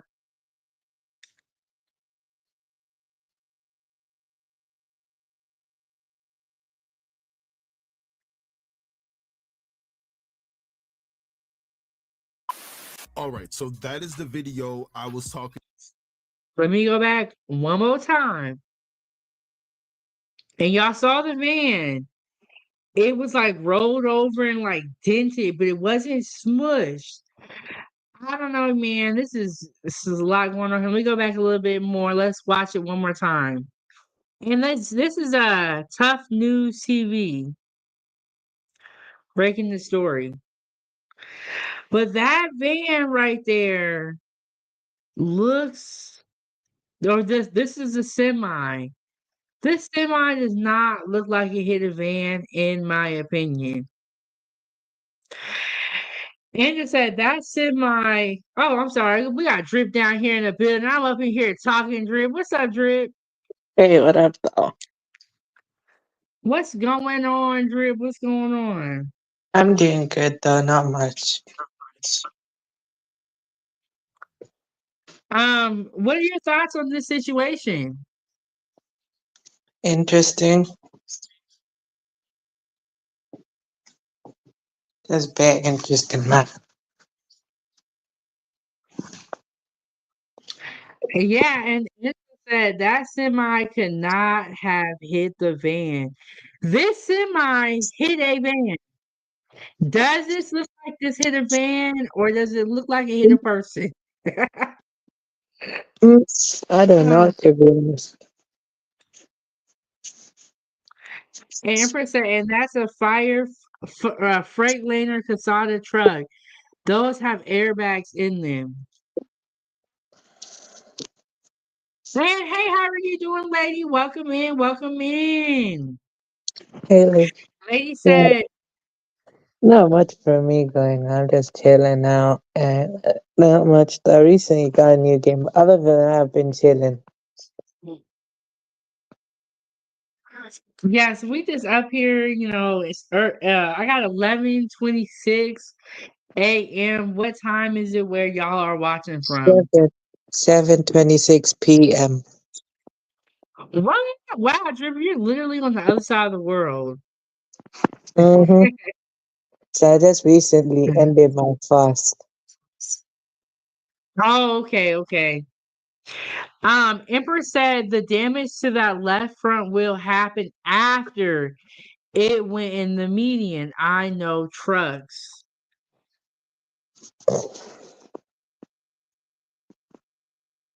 And then lady said 12:26 Foodiegang gang. And 3:26 Eastern. What does EDT stand for? Or Eastern Daytime? Probably. Wow, you guys I are well. guess, I guess I'm on the other side of the world. no, it's a different side of the coast. Yes, different side of the coast. But okay, so we are Okay. talking about Angie Stone, and people think that Angie Stone did not die in the van. She walked free from the van as well as the other passengers, and then she was hit by a semi, is what they are alleging in this video. We are going over the footage. Wow. We are hearing from the lady that helped alleged Angie Stone. We don't know if it was Angie Stone yet. This is all speculation, but we're bringing you guys another side to that story, and we're asking you, what do y'all think?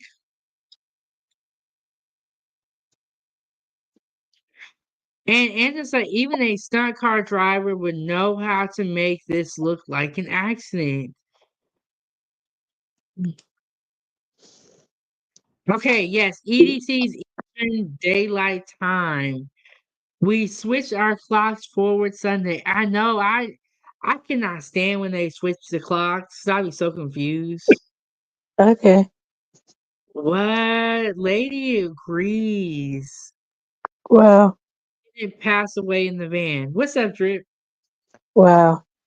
I mean, other than that, though, for me, for me, what I call my supporters is Drip Squad, though. So I call my supporters my squad, so I call them Drip Squad. So I'm the Drip King with the Drip Squad. Okay, Drip. Um, But Lady anyway, so wow. agrees.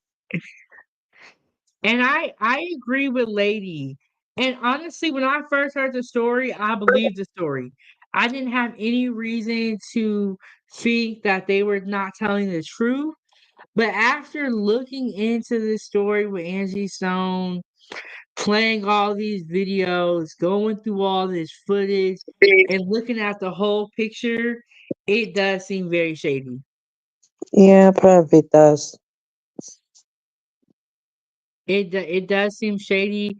Let me play this video, Drip and Foodiegang, and let's see what else Tough News TV has to say.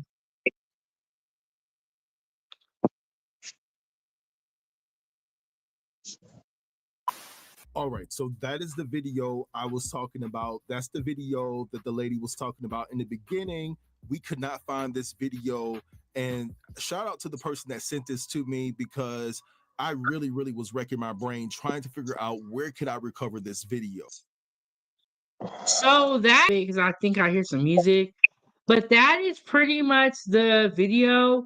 This woman feels like Angie Stone did not pass away in the van, and it actually occurred later on. Wow. Um,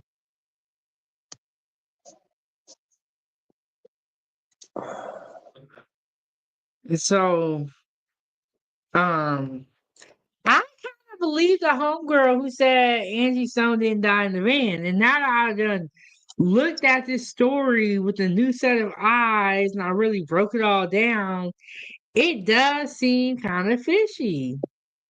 Mm-hmm. Drip, were you here earlier when I talked about the man that was held captive for 20 years by I his was here, but stepmom? I think I was here. I just basically in and out. I was here. I just probably didn't see me, but I was here. Do you have any thoughts about that story? I mean, it's kind of sad, but it's kind of interesting. That's all I can say. And lady, you bring up a really good point. I feel like in most crimes, we have to follow the money. And one of the things that is really going to tell us what is going on is who is coming up with them, who is benefiting, who is getting money from the passing of Angie Stone. But this woman Yeah, is not even in the ground yet, so we gotta wait. But I'm just saying, it's very fishy. yeah, that's what they would say though. You're worth more when you're gone than you actually lived. Yeah, I've heard that same statement too. And I feel like that statement definitely applies to famous people and celebrities because it's real for Yeah. them because they have policies. Wow. I was just gonna tell you this as well. I didn't get to tell now. Basically, recently, remember one time I told you about that UK rapper who's in Dubai right now, hiding though, his entire crew, his gang basically got investigated. This Fredo, UK rapper Fredo, I told you before, right? What happened to him? Now they said if he goes back to the UK, he'll get 10 years in jail. So he's probably staying in Dubai. Oh, so they just came out with that breaking development about the Yeah, 10 years. yeah, I found out recently. It's a recent Wow. development. Yeah, he's gonna probably do 10 years though if he goes back to the UK and he knows that. That's why he's staying in Dubai. And he's on a low profile I path. really don't blame him depending on what he did.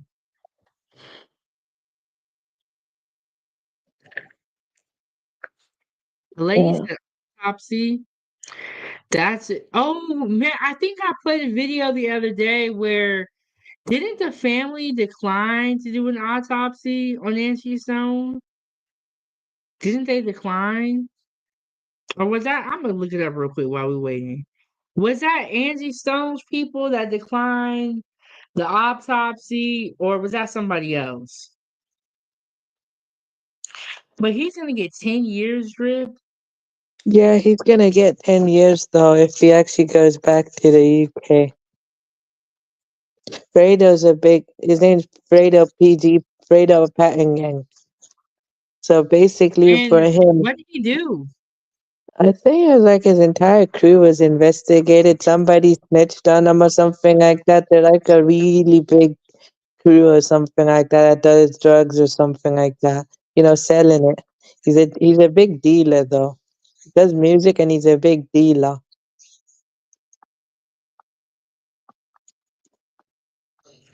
But I think it was Oh, something okay. about like a felony or something like that. Someone snitched on him though for like a felony for like I don't know firearm type of thing. Oh, okay, I see. Okay, I'm looking it up right now about the autopsy. I'm gonna have to research that because I wonder if they're gonna do one. I think the family declined it, but I'm not 100% sure to be able to like confirm or deny that detail. Drip, tell us about your YouTube channel. So basically, on my channel, all things UK hip hop, Islamic hip hop, sometimes Afro beats. So basically, everything related to UK hip hop, that's me. And I've posted a short today. Recently hit a milestone, no?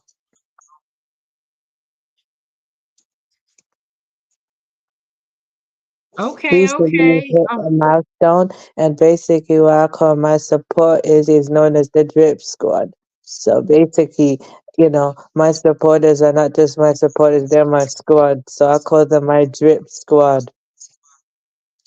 Okay, okay.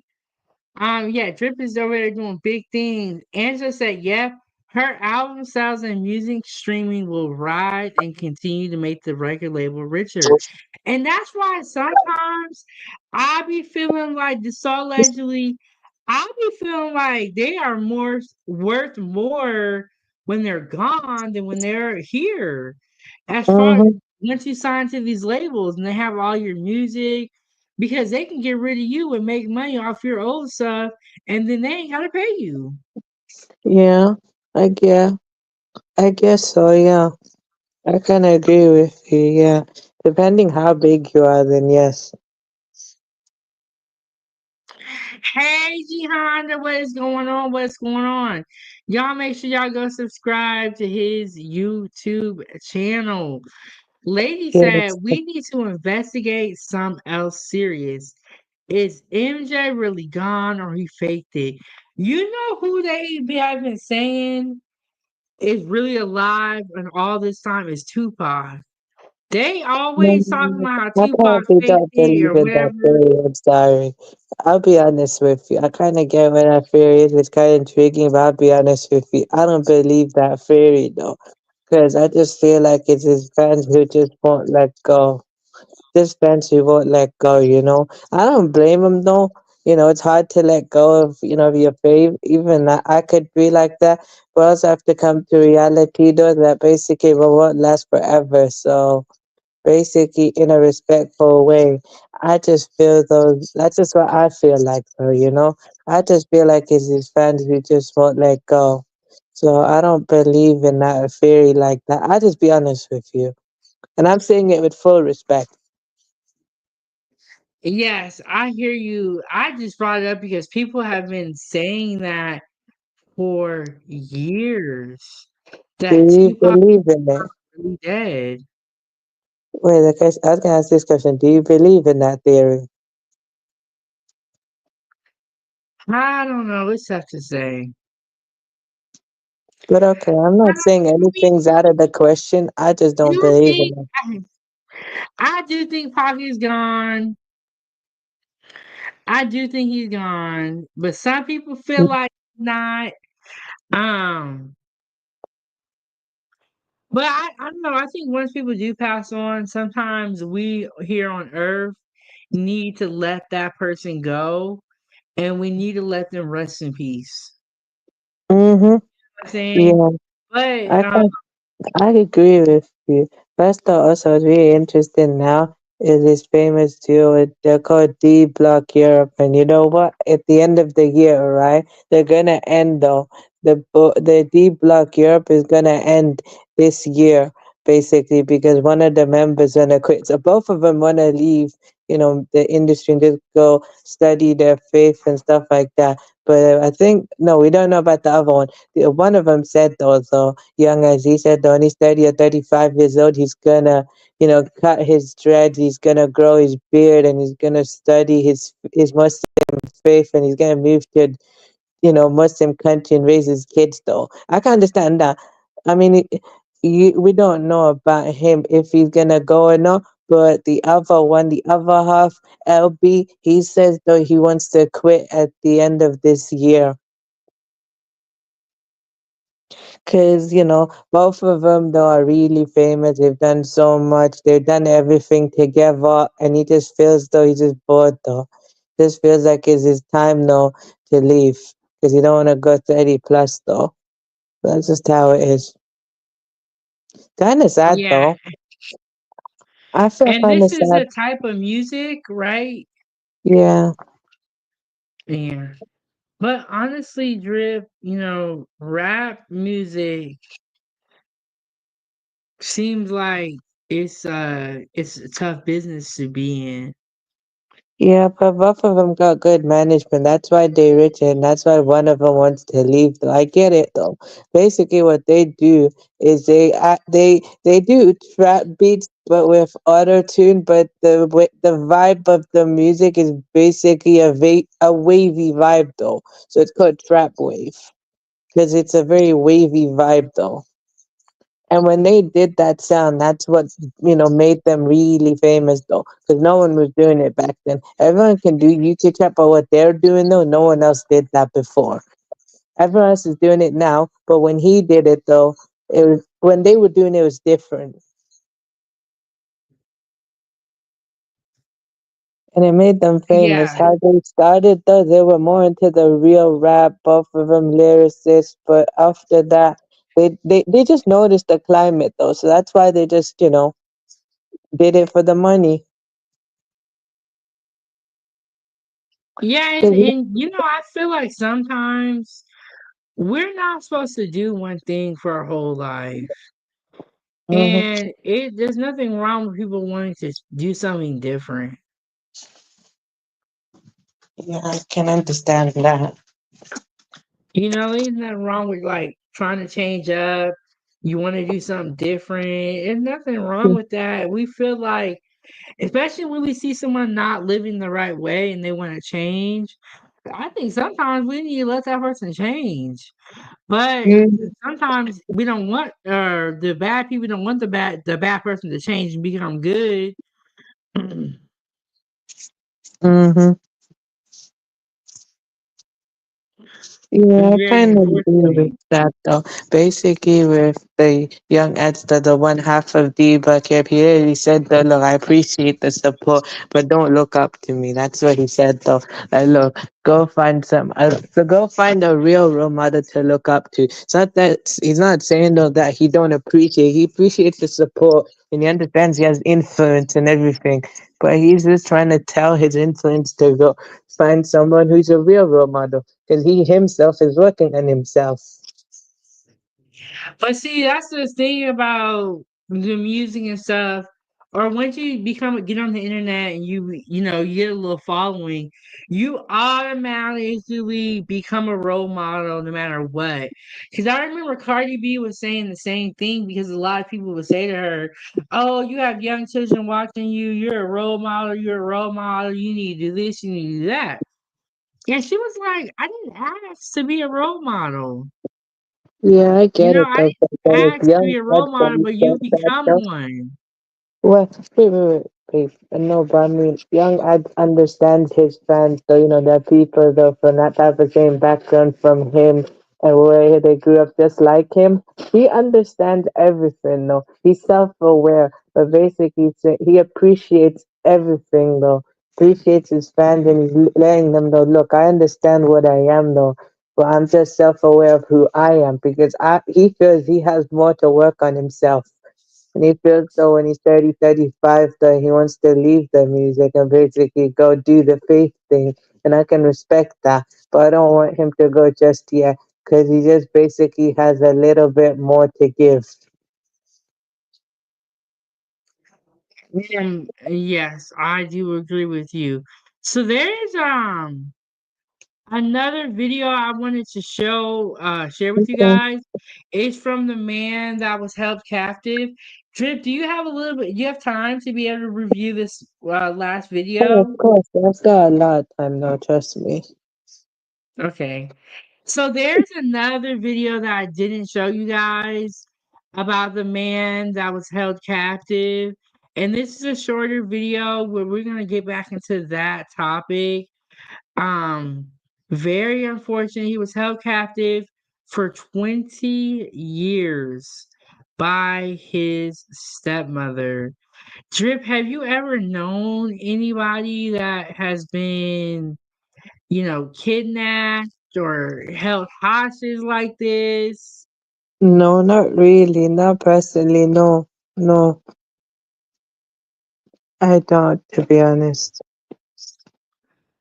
Yeah, well, I'm thankful that I don't know anybody, but this is very tragic. So we're gonna get that pulled up here. And lady said, how? Okay, he was abused as a younger boy.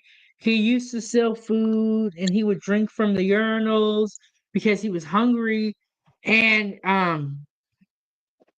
his parents caught him stealing food, so they locked him in his room. That was when he was younger. He's 32 years old now, weighing 68 pounds. Yeah. And when you are abused for a long time, there are certain characteristics that you're going to begin to develop.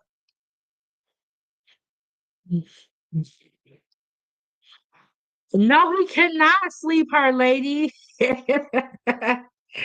He's 32, but he's 68 pounds. He's been being abused for the last 20 years.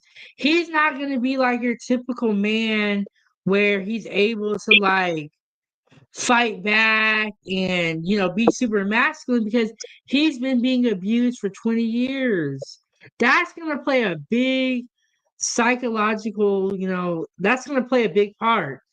Okay, And wait, she would 68 lock him pounds in though the for room. you, they're very skinny. Is that very skinny, to be honest?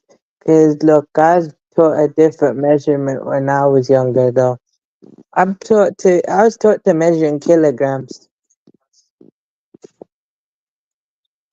Oh yes, I forget what the conversion is between pounds and kilograms. Because I did learn it, but 68 pounds. You can type it on Google. You can find a conversion. Um, and lady said he mentally unstable. Yes, very much mentally unstable. Y'all hit the like button, support the channel, and I am gonna play this video.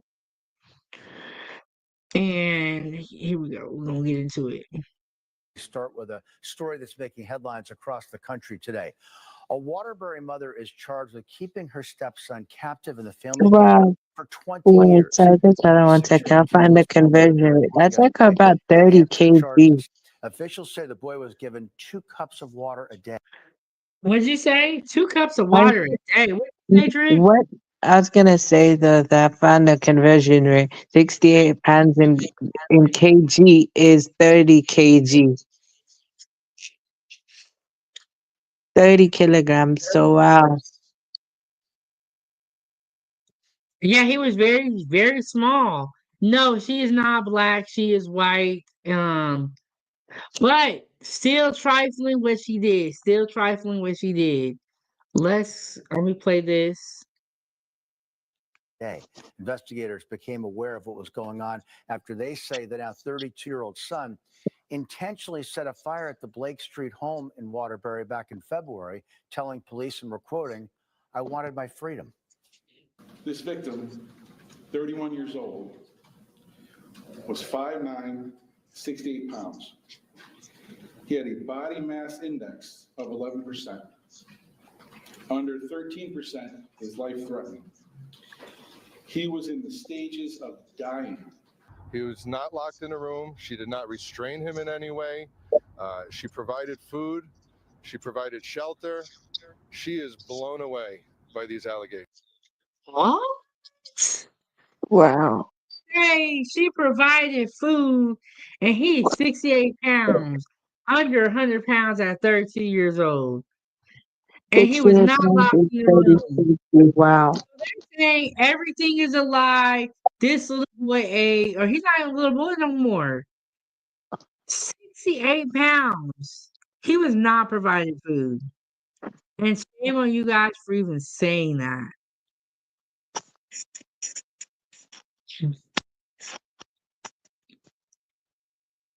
68 pounds. He was not locked in the room. He was provided food and she was a good mother. You know what? You get exposed for being a bad mother, sometimes you just need to accept it. And the more that you talk and try to explain yourself, it's only making you look worse. Because you're not going to tell us what we're looking at is a healthy situation here. Mm-hmm.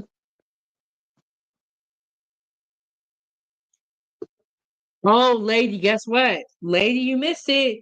The school did catch this. And the school complained to CPS. I call it CPS, that's what it's called here. The school complained to CPS and they did nothing. They complained on numerous amount of times. This little boy, because he's been in captivity for 20 years. When he was in elementary school, he was stealing people's food and drinking from the urinal. The What? school reported it and nothing was done. Drippy said, what? Drip, what'd you say? Okay, what? He was drinking from the urinals. I didn't say it in this video, but the one I played earlier. He drinking from the urinals and stealing other people's food, and 68 pounds at 32 years old.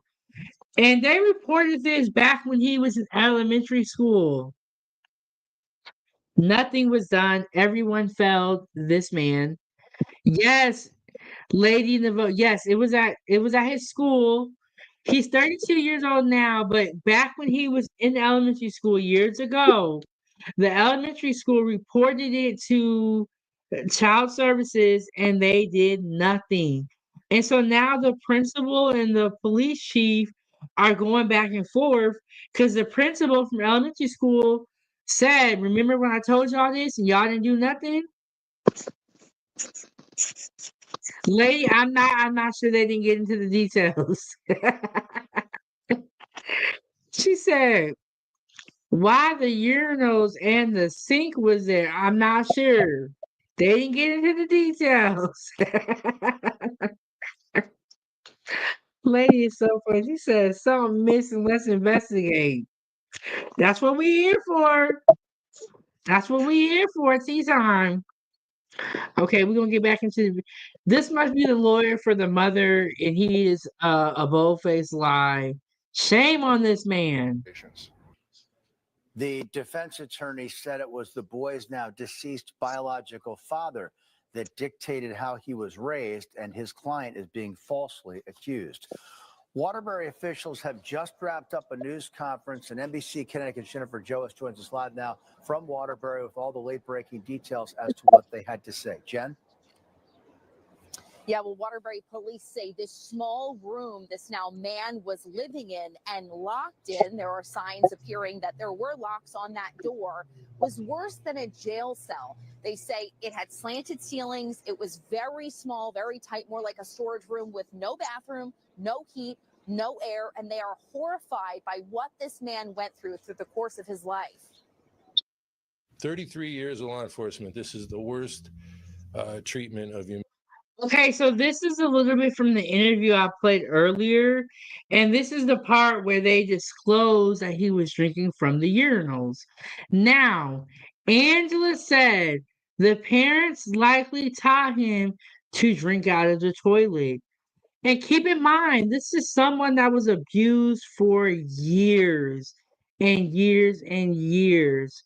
There are people who have been in domestic violence situations and have been abused for 1 year. And you can see the impacts. But imagine 20 years of abuse. And so what the mother is alleging, the father passed away about a year ago. What the mother is alleging is that these conditions were set forth by the father. And when he passed, she just continued them, but she's not wrong here. Now, we all know that is not true. The lady said he should have taught himself to drink from the sink, kid smart. And thank you so much, Drip, for coming up. Y'all make sure y'all subscribe to his YouTube channel. Drip, feel free to drop that link.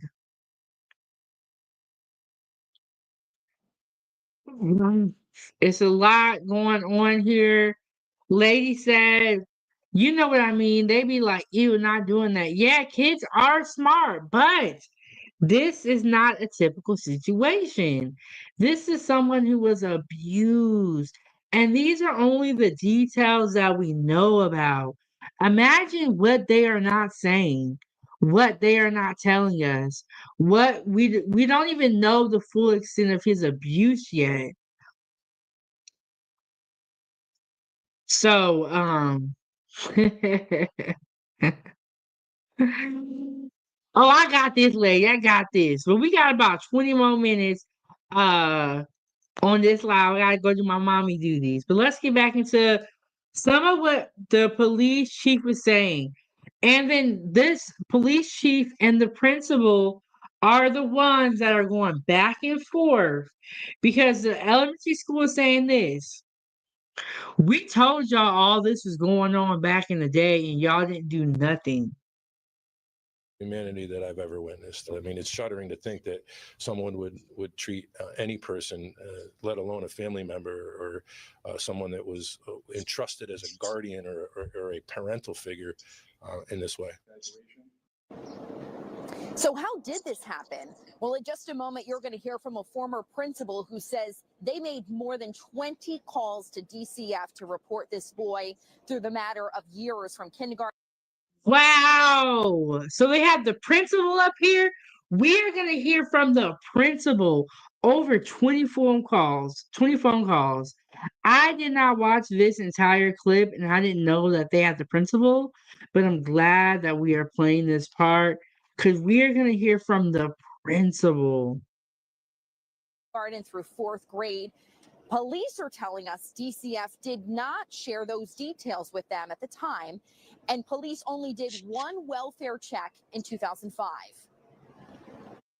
Officers went to the house. The house was clean. It was lived in. They spoke to the victim at that point in time, and there were no cause for any alarm or any conditions that existed that would have led officers to believe anything other than Lady said, let's see how this came to light after 30 years of getting by. Okay, lady, we talked about it. I'll tell you how it came to light. This came to light because this boy, 32, I keep calling him a boy, but he's 32, he's actually a grown man. He started a fire in the room using, hold on, let me look for it.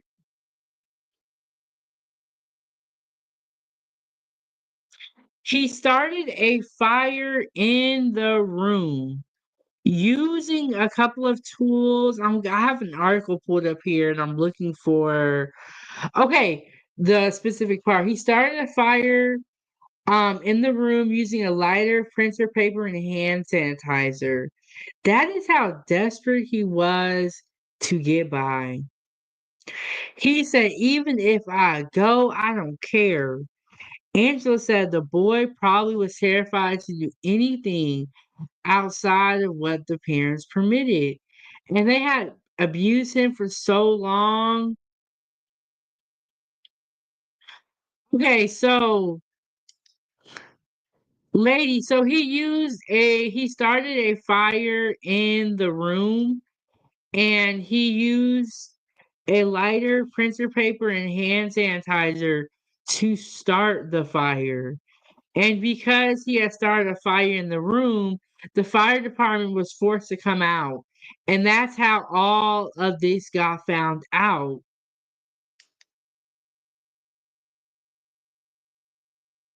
a normal childhood.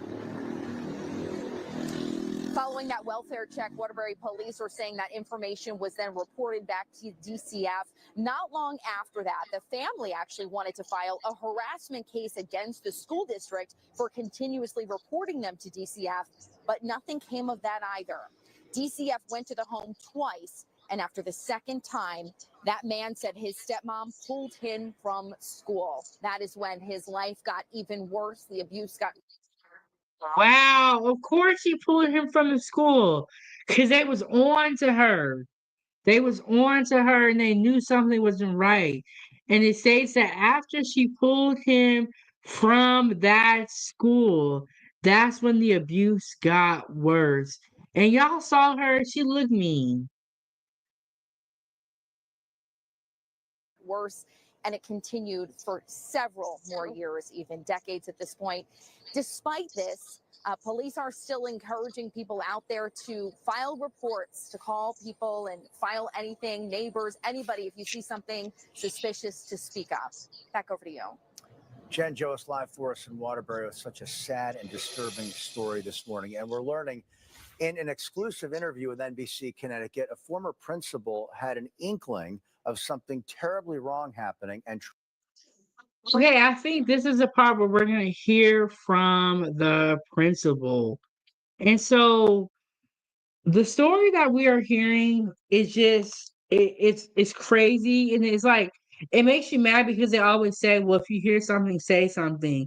And in this case, these people did say something because they did see something, and then nothing was done. What is the point of me doing my part and telling when I see something, if I'm gonna then tell and then you're not gonna do anything about it? What is the point? Oh, and get this, lady, they let her go on $300,000 bail or bond. I don't know if she paid 10% of that or if that was the 10%. I'm not sure. And lady said, lock her up. She know how it feels for over 30 years too, if she stay alive that long. But I'll make her sentence 30 years. I think that's very fair. Very fair. And then this is her stepson. So you are treating somebody else's kid like this. That's the part that's crazy to me. This ain't even your kid. What are you doing? Okay, but we're gonna get into what the principal Our lady said, what? Am I losing? Yes. This is her stepson. This is not even her kid. You need to get your ASS beats, in my opinion, for treating somebody else's kid like this. That's crazy to me. tried to intervene decades ago. We knew it. We reported it.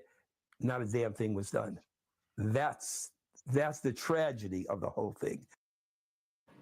Tom Pannone was the man in charge at the now closed Barnard Elementary School a couple of decades ago when the alleged victim was a student there. He says starting at just 5 years old, he and his staff all felt something may have been happening at home after noticing how tiny and thin the boy was. He says the student told them there were times at home when he wasn't allowed to eat, so teachers would often bring food in for him. Court papers say the boy was told to lie and say everything was okay. Pannone says the school made multiple calls to the boy's stepmom, Kimberly Sullivan, and called the Department of Children and Families at least 20 times. Documents show DCF did respond a couple of times. Pannone recalled the time he asked police to do a wellness check on the child after reports of neighbors seeing him waving from his window. I don't remember the police literally ever coming to the school to follow me up. What? He was literally waving from his window. Bro, if that's not a sign of help, I don't know what is. The dad died last year. But so the dad was a part of this abuse, though. The dad was a part of it, played a part.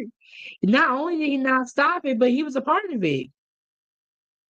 Lady said, at least in jail should be treated than he was off of taxpayers' loot. Yeah. What? I feel this crime should be eye for an eye. No, the dad died last year, is what I thought. I thought his dad just lied. No, but the dad was there. He not only helped, or not only did the dad seems like he was in on it, in my opinion. But then it's like, did they hate the mother that much? Where is the real mother at? And I'm glad that this principal is coming out here standing on business. And he's saying y'all ain't about nothing. Follow up on it, but I remember them saying, yeah, they went to the house, they saw the kid, they talked to the mother, everything's fine. And I would respond by saying, how is everything fine? He's not going to school. I mean, Pannone tells us he was given updates saying the student was enrolled in Wolcott schools, but when he checked, there was no record of it. He says he was also told the boy was homeschooled despite having two sisters who were enrolled in private school. What? There's a lot of fishiness going on with this story. Okay, there's a lot that we got to break down and we got to get into. Lady said Will B got his now, but yes, ripped to the dad and he's passed. But Lady said, how did he pass? That's a good point. Because this woman is very mean. Hey, Liliana, and how are you doing, girl? We over here speculating and talking about hot topics over tea. This man was held captive by his stepmom for 20 years. But this story, what was weird is that there was two other kids that were in private school and now they live outside of the home. So my thing is, why were the other kids allowed to be free and be happy? Let me replay this last part, see if you missed anything when we talk about the other kids. Respond by saying, how is everything fine? He's not going to school. I mean, Pannone tells us he was given updates saying the student was enrolled in Wolcott schools, but when he checked, there was no record of it. He says he was also told the boy was homeschooled despite having two sisters who were enrolled in private school. You got nothing out, man.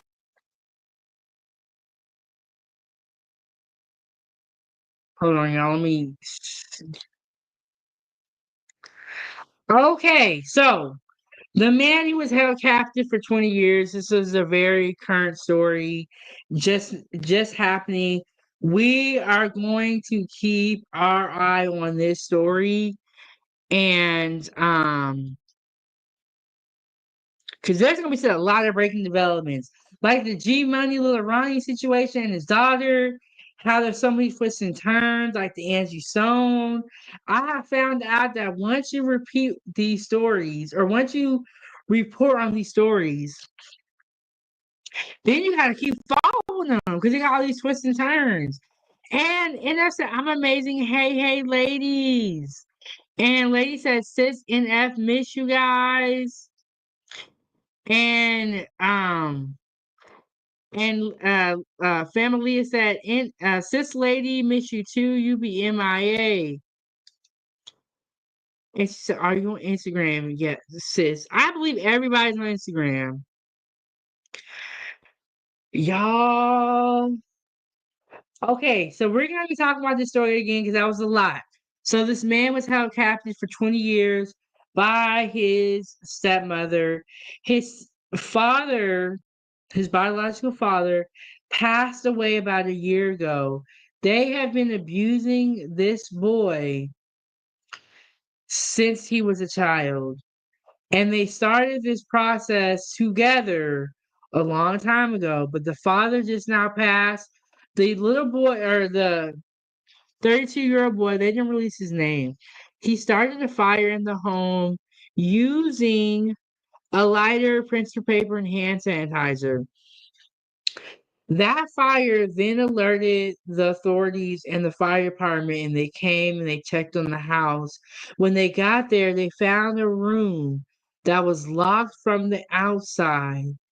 And when they got into the room, they found the little boy he's not even, like you said, little boy, 32 years old, 68 pounds.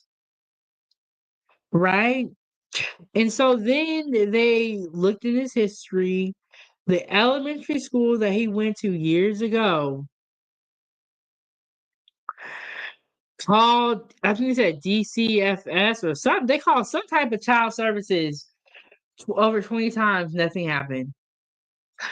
And I said, I just made it best friend. Oh, okay. All right. Liliana is just getting into her social media thing. And Lady said they probably was like, if the fire came from here, why the door is locked and we find a body alive inside that part. But Lady came with some good questions. How did this father die? It did say that he was wheelchair bound in the first video that I played. But that woman looked pretty evil, in my opinion. If she could lock her stepson in the room for 20 years, what do y'all think she did to the father? And like I said, this is all allegedly. Let me get this fair use out here because we're done with the videos. This is all allegedly in my opinion, and I read the disclaimer for you guys before we got here. Yeah, y'all. That was a lot, right? That was a hot topic. That was a lot that we just went down and broke down. I gave us some stuff for y'all to think about. I'm gonna try to do another live again tonight. And we are in for that live, I want to be in the kitchen. So we'll see how that goes. Okay, y'all. What y'all think, Foodiegang? What y'all think? Who do y'all think was the most foul? The 20-year, the lady who locked her son in her stepson in the room for 20 years, the woman who unalived her boyfriend over breakfast, or do you think what happened to Angie Stone allegedly was the most foul? And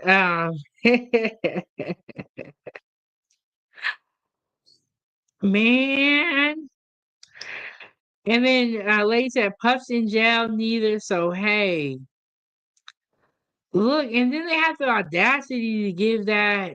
Yes, lady, and lady, we was cooking last night. We made spaghetti. And Anna said, this is so heartbreaking. His monster parents ruined this young man's life. He is now getting out of captivity at 32 years old, 68 pounds. He's been in captivity for the last 20 years of his life that we know of. You know, it's hard when people go to prison and they get back out and they try to become a part of society. It's hard for those people. So you can only imagine what 20 years in captivity. And they said in that in that last video I played for you guys, they said that the room that he stayed in was worse than what the prisoners, or was worse than a jail. So now, lady said, finally, geez, we back eating tonight. Well, dream of eating. Look, I made spaghetti for y'all last night. We got back in the kitchen. I told y'all why we ain't been in the kitchen.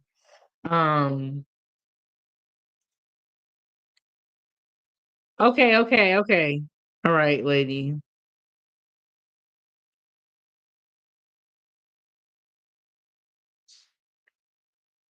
Lady said, look at her. She probably helped. Ooh, she can't be rough and tough with afro puffs in jail neither. So hey, I think that the mom and the father were in cahoots on being abusive to the young boy. And yes, Angela said all of these stories are foul. Um, but I think it's important for us to go over these stories. We can learn a lot. We need to know what's going on out here in the world. So many times we don't know what's going on. And lady said, did you ever find out what happened with Gene Hackman and his wife and dog? No, I have not looked up that story. Do you want me to look up that story? And we can talk about that on Monday's time for tea. Because I did hear about that. The Gene Hackman story. Oh, I'm not sure. But no, I did not look up the Gene Hackman story, and I still don't know what's going on. But I did hear it was fat, it was weird, and as well. But yeah, that was all I had to share with you guys for today. Thank y'all for tuning in. I'm gonna try to get back in the kitchen later. Oh, let me play this video for y'all before I get up out of here, so y'all know what time it is. So y'all know what time it is.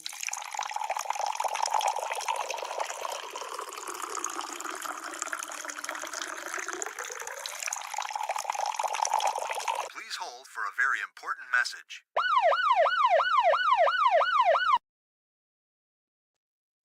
Time for tea at 9:07 goodies. I gotta play that video in the beginning, but we had such hot topics to talk about. We just got right into it today. I don't know, lady, but we might have to get into that. Yeah. Lady, why I can't do both? Why I can't be in the kitchen and talk about the news? Back when Nicki Minaj first came out, they would always be talking mess about how she was always doing different stuff. And she would be like, don't put me in no box. I'll do whatever I want to do. That's exactly how I feel. I'll do whatever I want to do. But you know what? I say this to y'all. I can sit down here and talk about hot topics and talk all day like y'all do. But can anybody get in the kitchen and do what Big Bang do? Can y'all get in the kitchen and do what I do? Can y'all get in the kitchen and do what I do? Because I can sit down here and talk and do what y'all do. But can y'all do what I do? That's the question. The lady said, we cooks, not anchor women. We supposed to be Cajun, cooking, and burning. She said, just joking. Being petty because NF left me again. And lady said, this is a yes I can challenge. But look, I can sit down here and run my mouth all day, but can y'all do what I do in the kitchen? But I like the news. I be watching these hot topics and I like talking about it. So we are gonna be back in the kitchen. In our next couple of live streams, we'll be in the kitchen. We're gonna come back here on Monday and sit down and do another time for tea. But shout out to everybody in the building. Shout out to the moderators. And we want to send our condolences with Angie Stone's family. They did have one of the services today. Lady said, I can. I know you said so, lady, but can the men do what I do? No, but honestly, everyone can cook, men and women. It's you have to just want to cook. Well, I will see you guys in the next one. Thank y'all so much. I am your host, and this is Kitchen Talk with Chef Big Bang. See you on the next one. Peace. I'm out of here. Foodiegang, gang, gang.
This is Chef Big Bang. Thank you so much for watching at 907 Good Eats.